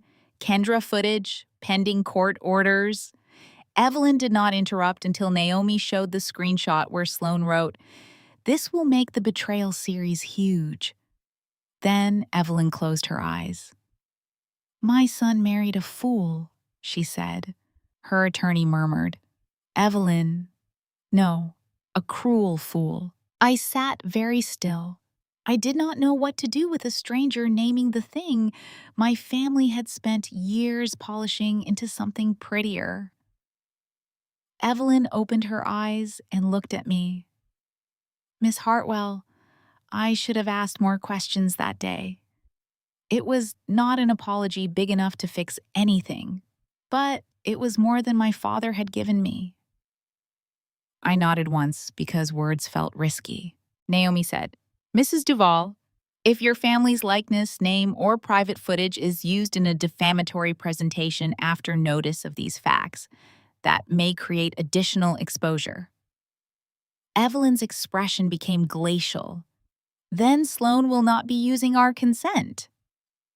That was the first piece of the trap, though Naomi refused to call it that. "There will be no trap," she told me after Evelyn left. "Traps are for people who need trickery. We have documents." But she is still hosting the reception. "Yes." And if she shows defamatory footage after receiving notice, she deepens her own hole. "She wants me there," I said. Naomi looked at me over her glasses. "Has she invited you?" I slid my phone across the desk. The message had come from Sloane's public account, not even my private number. "You should come." Healing requires accountability. People deserve to see whether you can face what you did. Mara had wanted to respond with 12 words that would have made a sailor blush. Naomi told me not to respond at all. "She wants a reaction," Naomi said. "A public apology, a meltdown, a refusal she can frame as cowardice. Ideally, she wants you to walk into that room alone and emotional." "Then I should not go." "Maybe." I blinked. "Maybe. If you go, it will be controlled. You will not attend as a sister begging for acceptance. You will attend as a beneficiary whose court filings are already in motion. You will not accuse beyond the evidence. You will not shout. You will not touch anyone's character when numbers will do it for you." I laughed faintly. "You are terrifying." "I am billable." The second piece came from Kendra. Her sworn statement arrived 6 days before the reception. I read it in Naomi's conference room with my hands flat on the table. Kendra admitted that Sloane planned the missing necklace moment before the ceremony. She admitted she removed the pouch from the bridal suite after I left. She admitted the goal was to create a dramatic, emotional clip for Sloane's post-wedding content, though she claimed she believed the necklace would be found privately after the ceremony and that no formal theft report would be made. "She is minimizing," I said. "Of course," Naomi replied, "but she is admitting the core." Kendra also stated that Odette was present when Sloane discussed making the accusation believable, and that Odette said, "Lila has always looked guilty when confronted." She stated that Martin was not part of the planning conversation, but Sloane expected him not to contradict Odette publicly. She attached screenshots, timestamps, and a photo of the necklace pouch inside her makeup bag. My father's absence from the planning hurt almost more than his presence would have. It meant he had not been required. His failure was so reliable, they built it into the plan like venue lighting. A day later, Naomi received notice of a storage unit tied to Martin's records. It had been paid through a household account, but the inventory list included Hartwell personal property. Naomi moved quickly. By then, the court had ordered preservation, and Martin's attorney was trying very hard to sound cooperative without admitting why a trustee had hidden beneficiary-related property in a storage unit across town. When the boxes arrived at Naomi's office, I recognized the smell before I recognized anything else. Dust, cedar, and faint lemon oil. My mother's smell. For several minutes, I could not open the first box. Naomi did not rush me. She left me alone in the conference room with the blinds half drawn and a letter opener placed neatly beside the tape. Inside were things I thought were gone forever. A framed photo of my mother holding me at age 6, both of us laughing with paint on our hands. Her old measuring tape, 2 sketchbooks from projects she had completed before she got sick, fabric samples tied with faded ribbon, a silver hairbrush, a small porcelain dish I remembered from her vanity, and, under a layer of tissue, her jewelry box. Not the valuable pieces, at least not at first glance. Those were probably sold, hidden, or distributed into Odette's version of family. But this box held smaller things: pearl studs, a thin gold bracelet, a locket with my baby picture inside, and a ring shaped like a tiny leaf. Nothing looked like Sloane's diamonds. Everything looked like my mother's hands. At the bottom was another envelope. For Lila, when she is old enough to choose herself. I sat down before opening it. My mother's handwriting was weaker than in the first letter, but still hers. She wrote that love should never require me to shrink. She wrote that my father was charming when he wanted peace, but peace without protection was only surrender wearing a nicer name. She wrote that she hoped he would rise to the responsibility of caring for me, but hope was not a legal plan, which was why she had made one. Then I read the sentence that made me put the paper down and cover my face. If anyone ever makes you feel like my love was a debt, remember this. I saved so you would never have to beg. I had begged anyway, not always with words, sometimes by being useful, sometimes by being quiet, sometimes by wearing the ugly bridesmaid dress and running errands and hoping a family photo might make me real to them. My mother had tried to leave me freedom, and I had spent years asking permission to exist in the house built from it. When Naomi came back in, I was holding the leaf ring. "That is yours," she said. I nodded. "You do not have to attend Sloane's event." "I know. I mean that. A lawsuit can proceed without theater." "I know. But..." I looked at the jewelry box, the letters, the photo of my mother laughing before illness and marriage and trust documents became the language of my life. "But she used cameras to make me look guilty," I said. "She wants to show that clip again. She wants to stand in a room full of people and turn my mother's money into her healing story." "Yes. And if I do not go, that is fine legally." "Yes. But emotionally, I think I will spend the rest of my life picturing another room where they said things about me and I was not there to answer." Naomi sat across from me. "Then we answer correctly." The plan formed with the calm precision Naomi preferred. First, the court filings would be updated before the event, not after. Martin and Sloane would receive notice through counsel. The Duvalls would formally withdraw consent for use of their private wedding footage in Sloane's documentary. Kendra's sworn statement would be finalized and held ready. Owen Vale's invoice history would be authenticated. We would bring printed binders, not because we expected everyone to read them over dessert, but because paper in a room full of rumors, Has-a-Gravity screenshots do not. "You are not there to humiliate her," Naomi said. I raised an eyebrow. "You may enjoy consequences," she allowed, "but enjoyment is not the legal purpose." "What is?"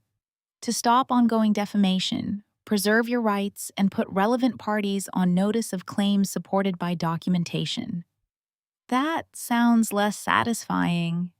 It will age better. Mara helped me choose what to wear.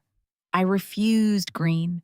I refused anything that looked like a bridesmaid dress, a funeral dress, or armor, though Mara argued armor had merit.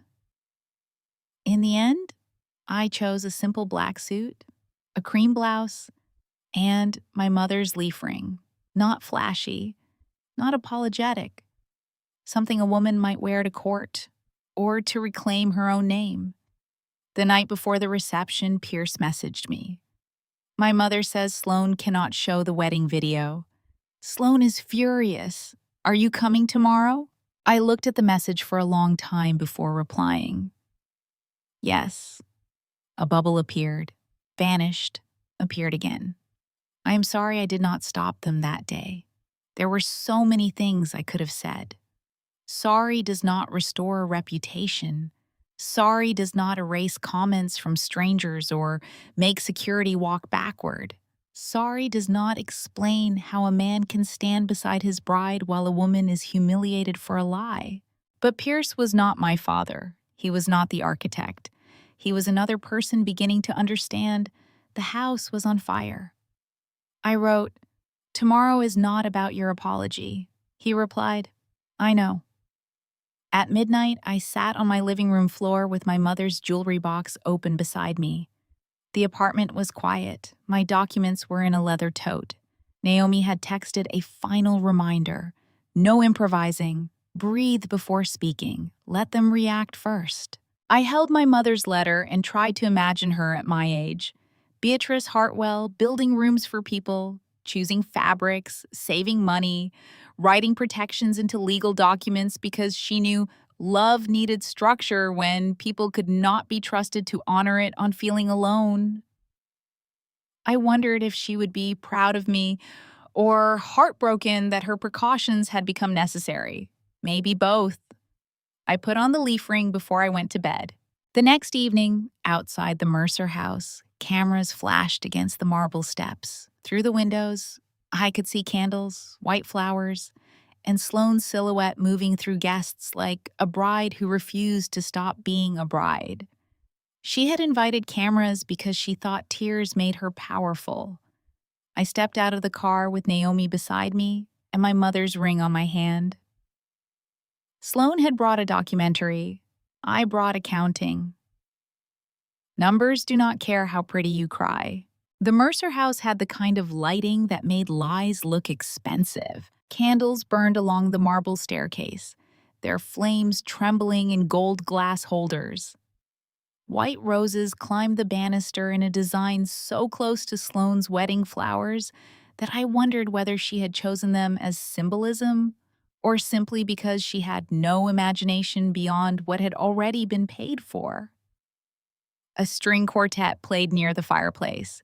Servers moved through the crowd with champagne flutes, and every third person seemed to be holding a phone at the perfect angle to capture grief as decor. Sloane stood beneath an arch of flowers in a white silk dress that was not technically a wedding gown, only because a lawyer might have argued over the definition.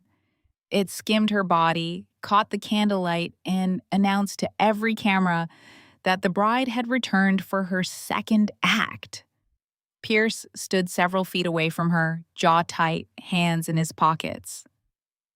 He looked less like a husband than a man waiting for a verdict.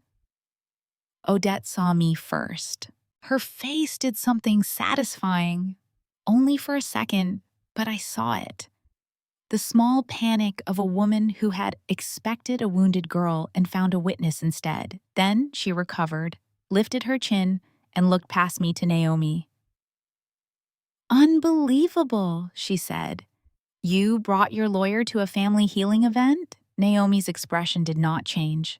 "Mrs. Keene, I rarely attend parties." I almost smiled. My father stood near the bar with a drink he had not touched. When he saw me, his mouth softened into the old father face, the one he used when he wanted history to stand between us like a shield. For years, that expression would have pulled me across the room. That night, it only reminded me how many times he had looked kind while choosing cowardice. "Lila," he said. "Martin," Naomi said before I could answer, "your counsel has been notified of our presence and the filings served this afternoon." His face tightened. "This is unnecessary." "So was the champagne wall," Naomi replied. Sloane turned then, and the room seemed to turn with her. She smiled through surprise, which was one of her talents. Cameras shifted toward us. I heard someone whisper, "That's her." Not my name. Not Lila. Her. The villain from the dress. The thief from the live stream. the reason the bride needed healing. Sloane moved toward me slowly, letting people watch her bravery. "You came," she said, voice soft enough for nearby phones. "You invited me. I hoped you would be ready to take accountability." I felt Naomi's warning in my bones. No improvising. Breathe before speaking. Let them react first. "I am ready for accounting," I said. The smile flickered. A woman with a headset approached Sloane and whispered something. Sloane nodded without taking her eyes off me. "We are about to begin," she announced, turning to the room. "Thank you all for coming tonight. Pierce and I have been through something painful, but love is not just about perfect moments. It is about choosing truth when betrayal tries to rewrite your story." The room hummed with sympathy, though not as confidently as it might have 2 weeks earlier. People were watching Pierce now, too. His mother stood near the front, arms folded, expression cold enough to lower the temperature. Sloane continued, "Tonight, I want to share a short piece about what happened on our wedding day. Not to shame anyone, but to reclaim my voice." Naomi took one step forward. "Before any footage is shown, Mrs. Duval's counsel has withdrawn consent for use of the Duval family's image and private wedding footage. Notice was served this afternoon. Additionally, Ms. Hartwell objects to any defamatory presentation connected to a staged theft accusation currently under sworn testimony." A ripple moved through the room. Sloane's eyes flashed. "This is my event?" "It is also evidence," Naomi said. The production assistant froze beside a projector. Sloane looked toward Pierce. "Are you serious?" Pierce did not move. "My family does not consent." "You are letting her control our story?" "No," he said. "I am trying to find out what the story is." For the first time, Sloane looked less like a wounded bride and more like a cornered strategist. But pride is a terrible legal advisor. She lifted her chin and said, "Play it." The assistant looked at Sloane, then at Pierce, then at Evelyn Duval. Evelyn said, "If that screen shows my family, my attorney will file before dessert." The assistant stepped away from the projector. Silence widened. Then Naomi opened her leather folio. "Since Ms. Keene has gathered relevant parties, vendors, witnesses, and individuals affected by the prior publication, we will provide notice of corrected facts supported by court filings and authenticated records." Martin said, "Naomi, don't." It was the first honest fear I had heard from him. A screen at the front of the room still glowed with Sloane's title card, "Love After Betrayal." Naomi connected her laptop with the calm of a woman who had never once needed dramatic music. A few guests moved toward the exit, but more stayed. Human beings may pretend to dislike scandal, but most will not abandon a front row seat to consequences. The first slide appeared, "Beatrice Hartwell Trust, stated purpose." My mother's words filled the screen. Not all of them, just the relevant excerpt from her letter, and the matching trust language Naomi had finally obtained through court order. Education, housing, medical care, independence, sole benefit of Lila Hartwell. My throat tightened, but I kept my hands still at my sides. Naomi spoke evenly. The trust at issue was created by Beatrice Hartwell for her daughter, Lila.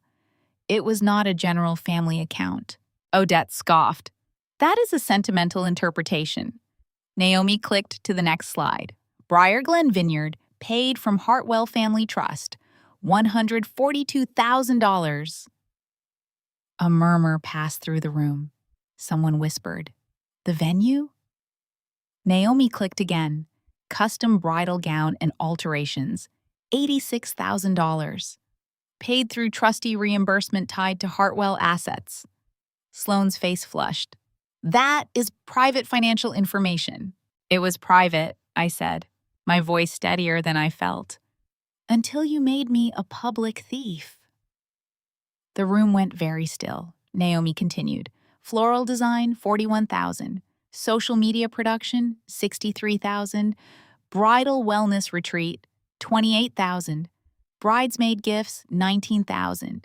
Each slide showed invoice numbers, payment dates, and account references. The room that had been arranged for Sloane's tears became a courtroom without a judge. Then came the necklace. Custom diamond necklace. Purchased 3 months before wedding. Paid through Hartwell Trust-related reimbursement. Insured at inflated value.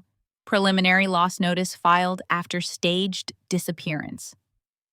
The word heirloom did not appear anywhere. Pierce stared at the screen. Sloane. She rounded on him. Do not do this here. Was it an heirloom? It was symbolic. That is not what you said. Odette stepped forward. This is absurd. Families share resources. No, I said. I turned toward her because I had waited 22 years to say it with witnesses. Families share meals, stories, burdens when they choose to. My mother's trust was not your resource. Her mouth tightened. Your mother is not here to explain what she would have wanted. I lifted my hand, the leaf ring catching the light. She wrote it down. Naomi clicked again. The next slide showed the screenshots from Sloane and Kendra's chat. Hide it before ceremony. Camera needs to catch Lila's face. This will make the betrayal series huge. The room reacted audibly this time, not whispers. Gasps. A low, collective sound of people rearranging the truth in real time. Kendra stood near a side wall, pale and rigid. She had come, probably because her attorney told her cooperation looked better in person.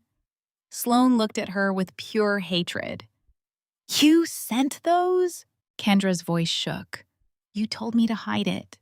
You misunderstood. You said Lila always looks guilty. Odette snapped. Kendra, be careful.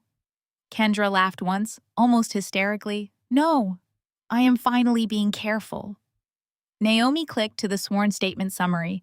Kendra Pike confirms staged removal of necklace pouch after Lila Hartwell left bridal suite. Confirms intent to create public betrayal content. Confirms Odette Keene present for planning conversation. Odette's face went white beneath her makeup. Sloane pointed at Kendra. She did it. She took the pouch. She wanted drama. Kendra pulled out her phone with trembling hands. I have the messages where you told me where to put it. Those are edited. They are in my sworn statement. Pierce stepped toward Sloane. Did you stage it? She looked at him, and for one flickering second, I saw the calculation behind the tears. Which lie would cost least? Which audience mattered most? Husband, mother, followers, brands, court? I was hurt, she said. I felt like Lila had been judging me for months. That is not an answer. She made me feel unsafe at my own wedding. I was escorted out by security, so I said. You were surrounded by people filming me. Sloane's eyes filled on command. You hated me. No, I said. I envied you sometimes. I resented how easy love looked when it was pointed at you. I hated how small I became around this family, but I did not steal from you. The room was quiet enough for the candles to crackle. You accused me of stealing a necklace, I continued. So let's talk about what was actually stolen. Naomi clicked again. False accounting entries. Unsupported education distributions. Medical reserve withdrawals not received by beneficiary. Duplicate household stability expenses. Family integration charges tied to non-beneficiary events. Refinance documentation pledging trust assets for Keene residents. The house slide did what the wedding slides had not. It shifted the story from scandal to structure. I looked at my father. When security dragged me out, I asked, Did you know my trust paid for the room? His lips parted, but no answer came. Martin, I said, did you know? Odette turned on him. Do not stand there like this was all me. He flinched. Odette. No. You told me the trust was discretionary. You told me Beatrice left enough for family stability. You told me using it for the house was allowed. My father's face changed. You wanted the renovations. You wanted Sloane's wedding to look like the Duvals expected money. And you wanted everyone to think you still had it. Odette shot back. The room watched them unravel. Sloane cried, but the tears no longer had an audience willing to hold them. Mom, stop. Odette did not stop. Panic had made her honest. Do not blame me when Martin signed every form. My father pointed at the screen. You think I wanted this? You think I wanted to drain anything? I kept this family afloat. I had a child, a grieving child, a new wife, a stepdaughter, a house, bills. My mother planned for me, I said, not for your image. His eyes snapped to mine. For a moment, I saw anger without the father mask. You have no idea what it was like after she died. You are right, I said. I only know what it was like to be the child she left behind. That landed. I saw it in his face. Not remorse exactly, but recognition that the room had heard me as a person, not a problem. Pierce removed his wedding ring. It was not theatrical. He did it quietly, almost unconsciously, while staring at Sloane like she had become someone he had never met.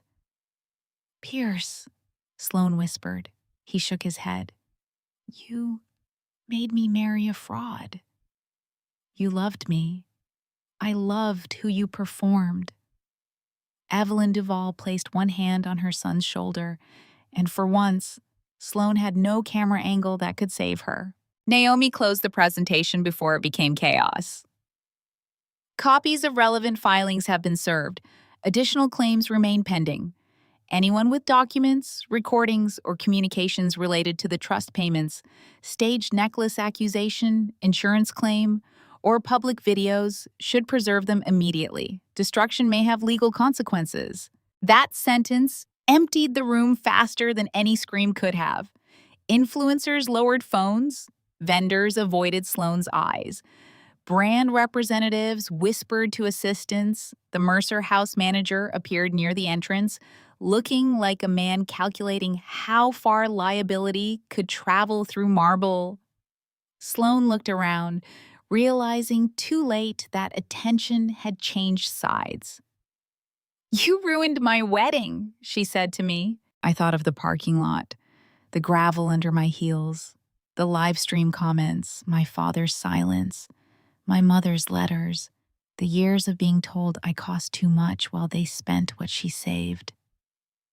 No, I said. I did not ruin your wedding, Sloane. I audited it. For once, she had no reply. Security arrived a few minutes later, though not for me. The event staff asked Sloane and Odette to step into a private office because guests were filming and the Duval's attorney was demanding the documentary files be turned over before anyone deleted anything. Sloane refused at first, then Pierce walked away from her, and something in her collapsed. She left through the side door in her white silk dress, one hand gripping Odette's arm, the other trying to shield her face from cameras that no longer loved her.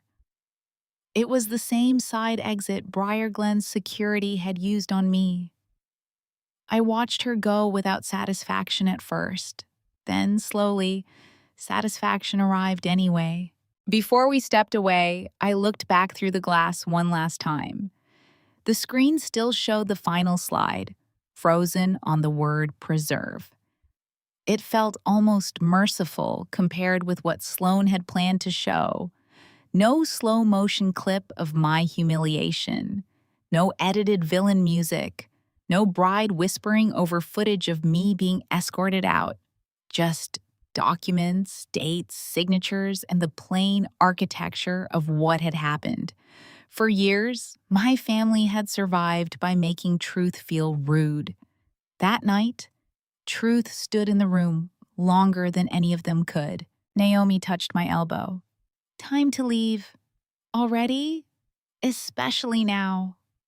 Outside, the air was cold and clean. Camera flashes popped behind us through the glass. My phone was already buzzing, but I did not look.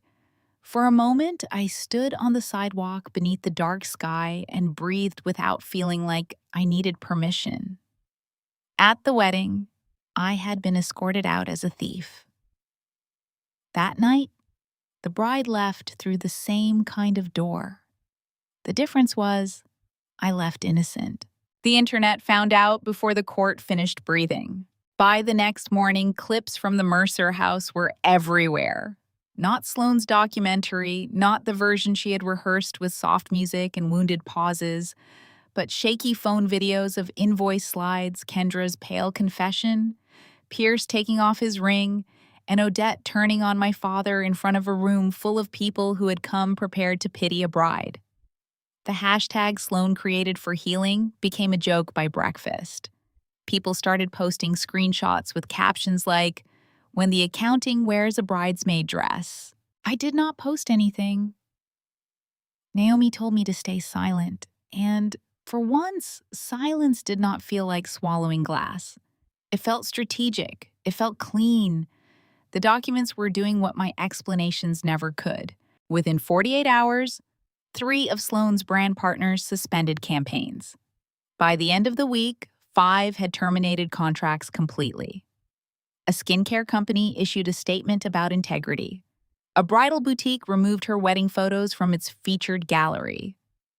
The production company that had followed her around Briar Glen sent Naomi a preservation confirmation so formal it might as well have been written by terror itself. Sloane tried one final video. She sat in a dim room without makeup, which was how I knew she was still performing. Her voice trembled as she said, private family money had been weaponized against her, and that people were twisting a misunderstanding into a crime. She said she had never meant for anyone to be harmed.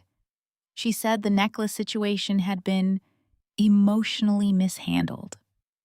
That phrase lasted online for about 6 minutes before people turned it into a meme. Emotionally mishandled became the caption under clips of Kendra hiding the pouch.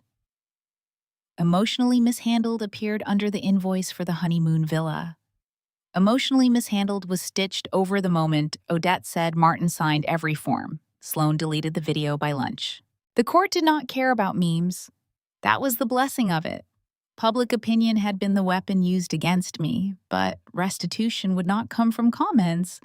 It came from motions, records, orders, and a judge who had grown visibly tired of Martin Keene's talent for not answering questions. At the next hearing, Naomi requested Martin's removal as trustee. His attorney argued that removal was premature, that any irregularities were bookkeeping issues, that family trusts often involved flexible benefit determinations. Naomi responded with the calm brutality of a person holding wire records. She showed the court the venue payments, the false education distributions, the medical reserve withdrawals, the refinance collateral documents, the unsupported reimbursements, and the staged theft evidence. She did not call my father a thief. She did not need to. The exhibits introduced him properly. The judge removed him. Not permanently at first, because courts have procedures, but enough. Martin's authority was suspended, and an independent fiduciary was appointed to take control of the trust, collect records, secure assets, and investigate claims against prior trustee actions. Naomi remained my litigation counsel, not the trustee, which she explained was cleaner. When the judge read the order, my father closed his eyes. I expected to feel triumphant. Instead, I felt 9 years old again, watching adults carry flowers into my mother's funeral. Something had ended, but endings are not always victories. Sometimes they are just proof that what you feared was true. Afterward, in the courthouse hallway, Martin tried to speak to me. "Lila," he said, voice raw. "Please." Naomi stepped slightly between us, but she did not answer for me. I looked at him. He seemed smaller without authority, but not harmless. People who are used to being obeyed can look pitiful when consequences arrive. It does not make them safe. "What do you want?" I asked. He opened his mouth, and I waited for the apology I had been foolish enough to still imagine. What came out was, "You are going to make me lose the house." I almost smiled because the cruelty was so pure it became clarifying. "No," I said. "You pledged what was not yours." His face hardened. "That was your home too." My mother's trust was supposed to help me build one. I walked away before he could turn poverty, grief, and fatherhood into another invoice. The independent fiduciary moved fast. Accounts were frozen properly. Financial institutions produced records Martin had avoided for years. Tax returns were reviewed. Trustee fees were examined. Vendor reimbursements were traced. The house became a central issue because trust assets had been used as security for debt and improvements that benefited Martin, Odette, and Sloan far more than me. Eventually, the house was listed for sale as part of a negotiated asset recovery process. Though every step took lawyers, appraisers, objections, and Odette's dramatic claim that she was being made homeless by a girl who never appreciated having a family. She said that to a friend by text. The friend sent it to someone. Someone sent it to Naomi. By then, Odette's friends had begun evaporating. The women who once admired her dinner parties suddenly remembered prior commitments. The charity board she loved asked her to take a leave. A country club acquaintance unfollowed her, which would have devastated me less than a flat tire, but apparently ruined Odette's week. She tried to frame herself as deceived by Martin, but Discovery found texts where she discussed using Hartwell funds for household stability and warned Sloan not to post invoices. She had known enough, maybe not every number, maybe not every legal consequence, but enough to understand that my mother's money was not hers and to spend it anyway. Pierce filed first for annulment, then amended into a divorce petition when the annulment path became messier than his attorneys expected.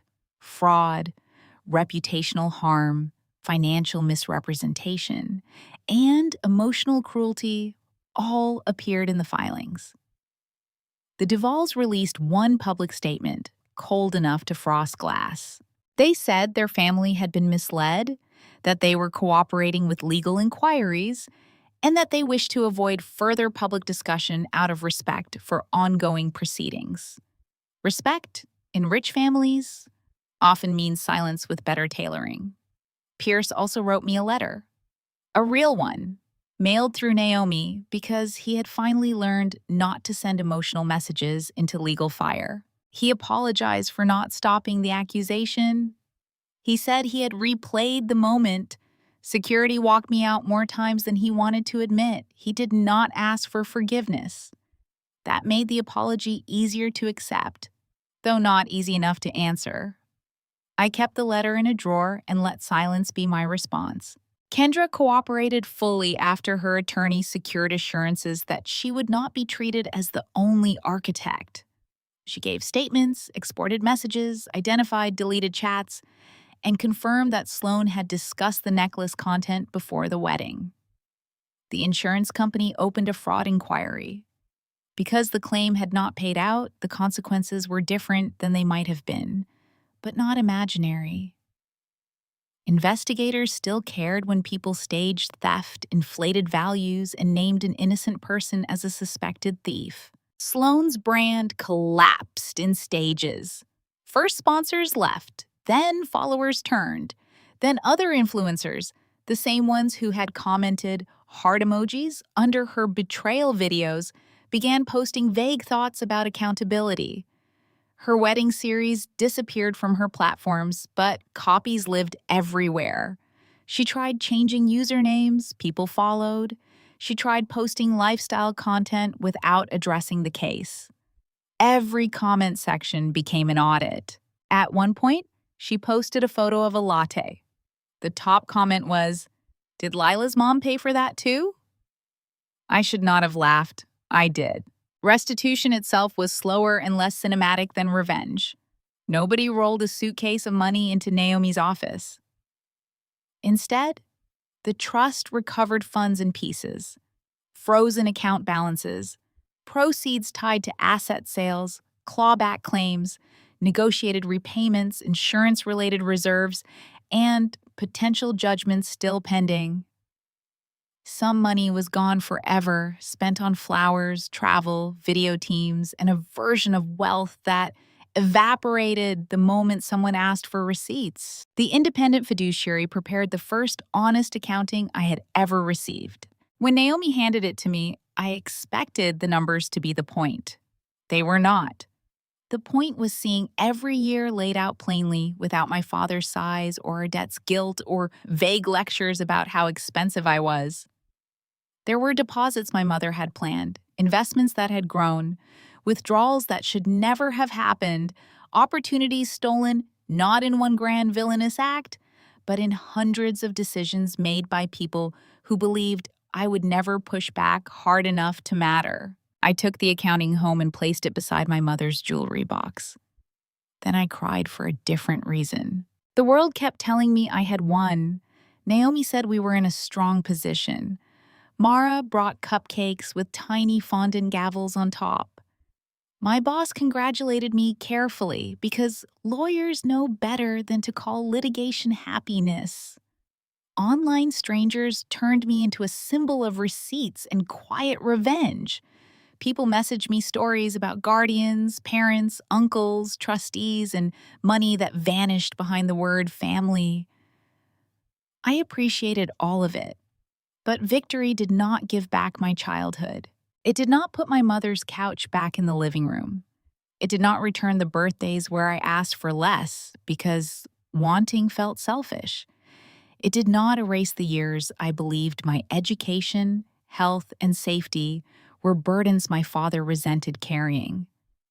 It did not undo the moment in the bridal suite when I looked at him and said, "Dad, tell them." And he chose the lie that cost him less. One evening, months after the Mercer house, I sat on my bedroom floor with my mother's jewelry box open in front of me. The leaf ring was on my hand.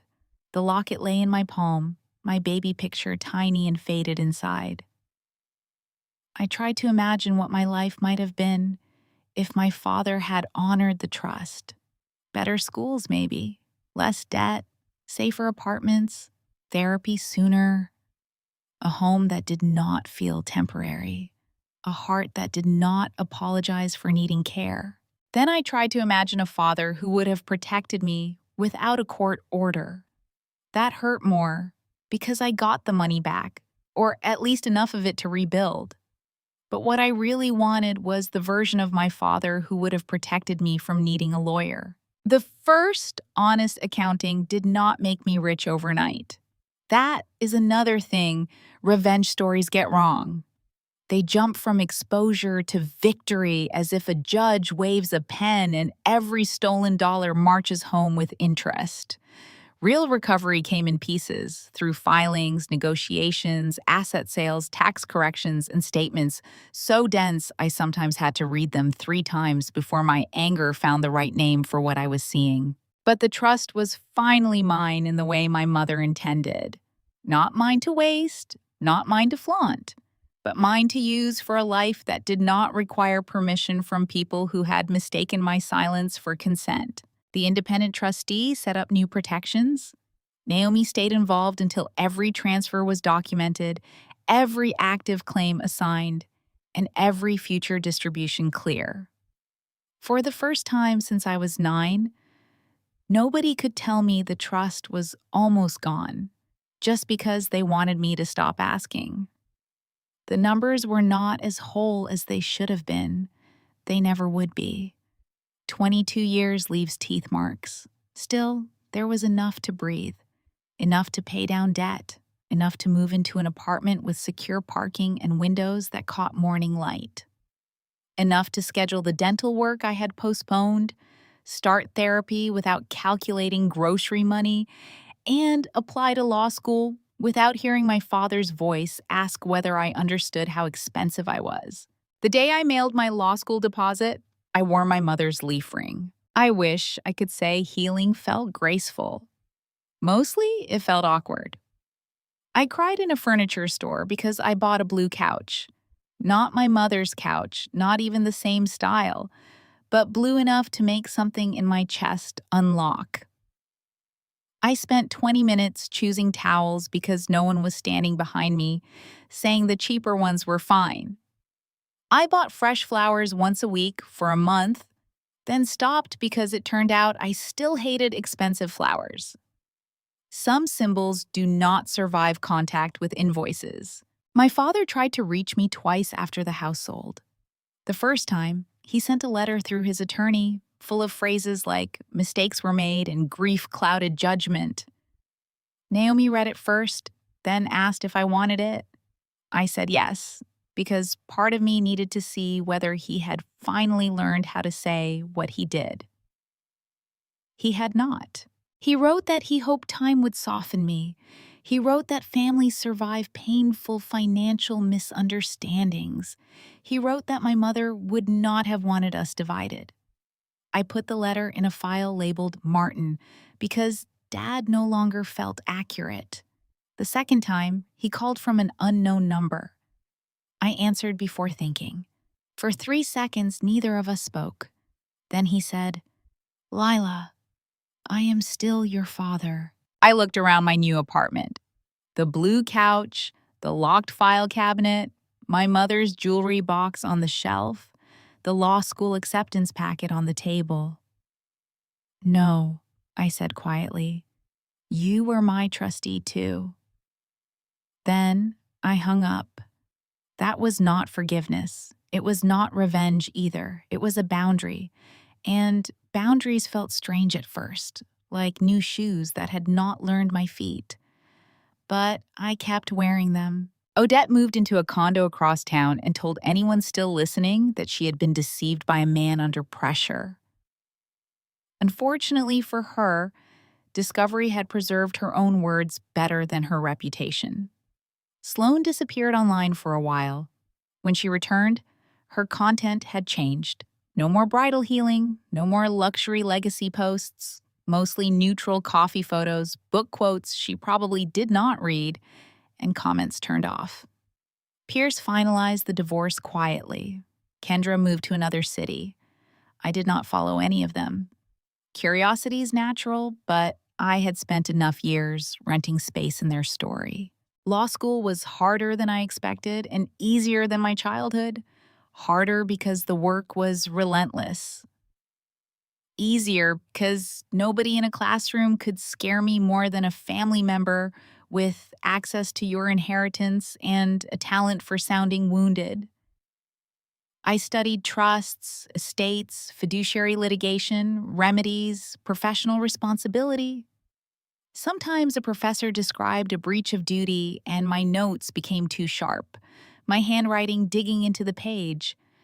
Sometimes classmates complained that probate was dry, and I smiled because they had never seen what people will do when love, death, and money meet in a locked room. By my second year, I started volunteering at a legal clinic. I met people who sounded like younger versions of me.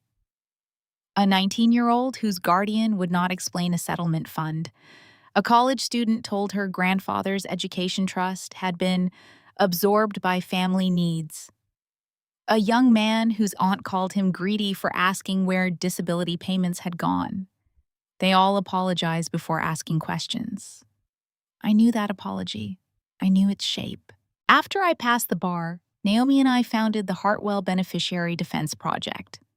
At first, it was only a small clinic inside a borrowed office, 2 desks, a printer that jammed every Friday, and a website Mara designed in exchange for takeout and my eternal gratitude. We helped beneficiaries request accountings, understand trustee duties, preserve records, and recognize the difference between family conflict and financial abuse. We did not win every case. Nobody does.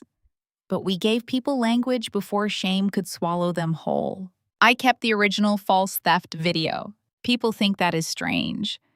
They assume I would want it erased from existence, and some days I do. But I keep a copy in a secure drive, not to torture myself, not to relive the gravel drive or the comments or Sloane's perfect tears. I keep it because it reminds me how often thieves accuse first. They point at your hands so no one looks at theirs.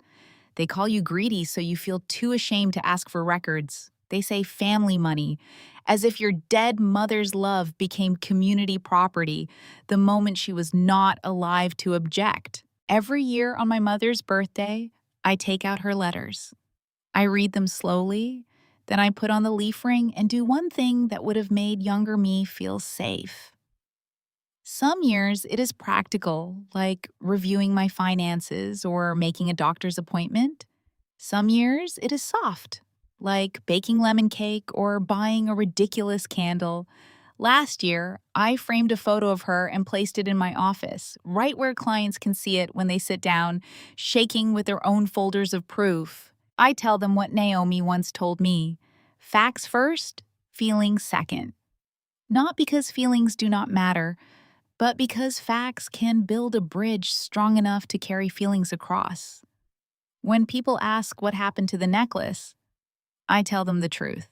It became evidence. Like the dress, like the venue, like the champagne wall, like the house refinance, like every receipt my father never thought I would read. Sloane said I stole her necklace. For a while, thousands of people believed her. My father let them. Odette fed the lie. Kendra staged the scene. And my mother, dead for 22 years, answered them with paperwork. That is the part I return to when grief tries to convince me I was alone. My mother did not just leave me money. She left instructions. She left protection. She left proof that before anyone called me expensive, burdensome, jealous, or unstable, someone had looked at me and decided I was worth safeguarding. My stepsister said I stole her necklace. But every diamond at that wedding had my mother's fingerprints on it. She left me freedom. They turned it into a party. I turned it back into evidence.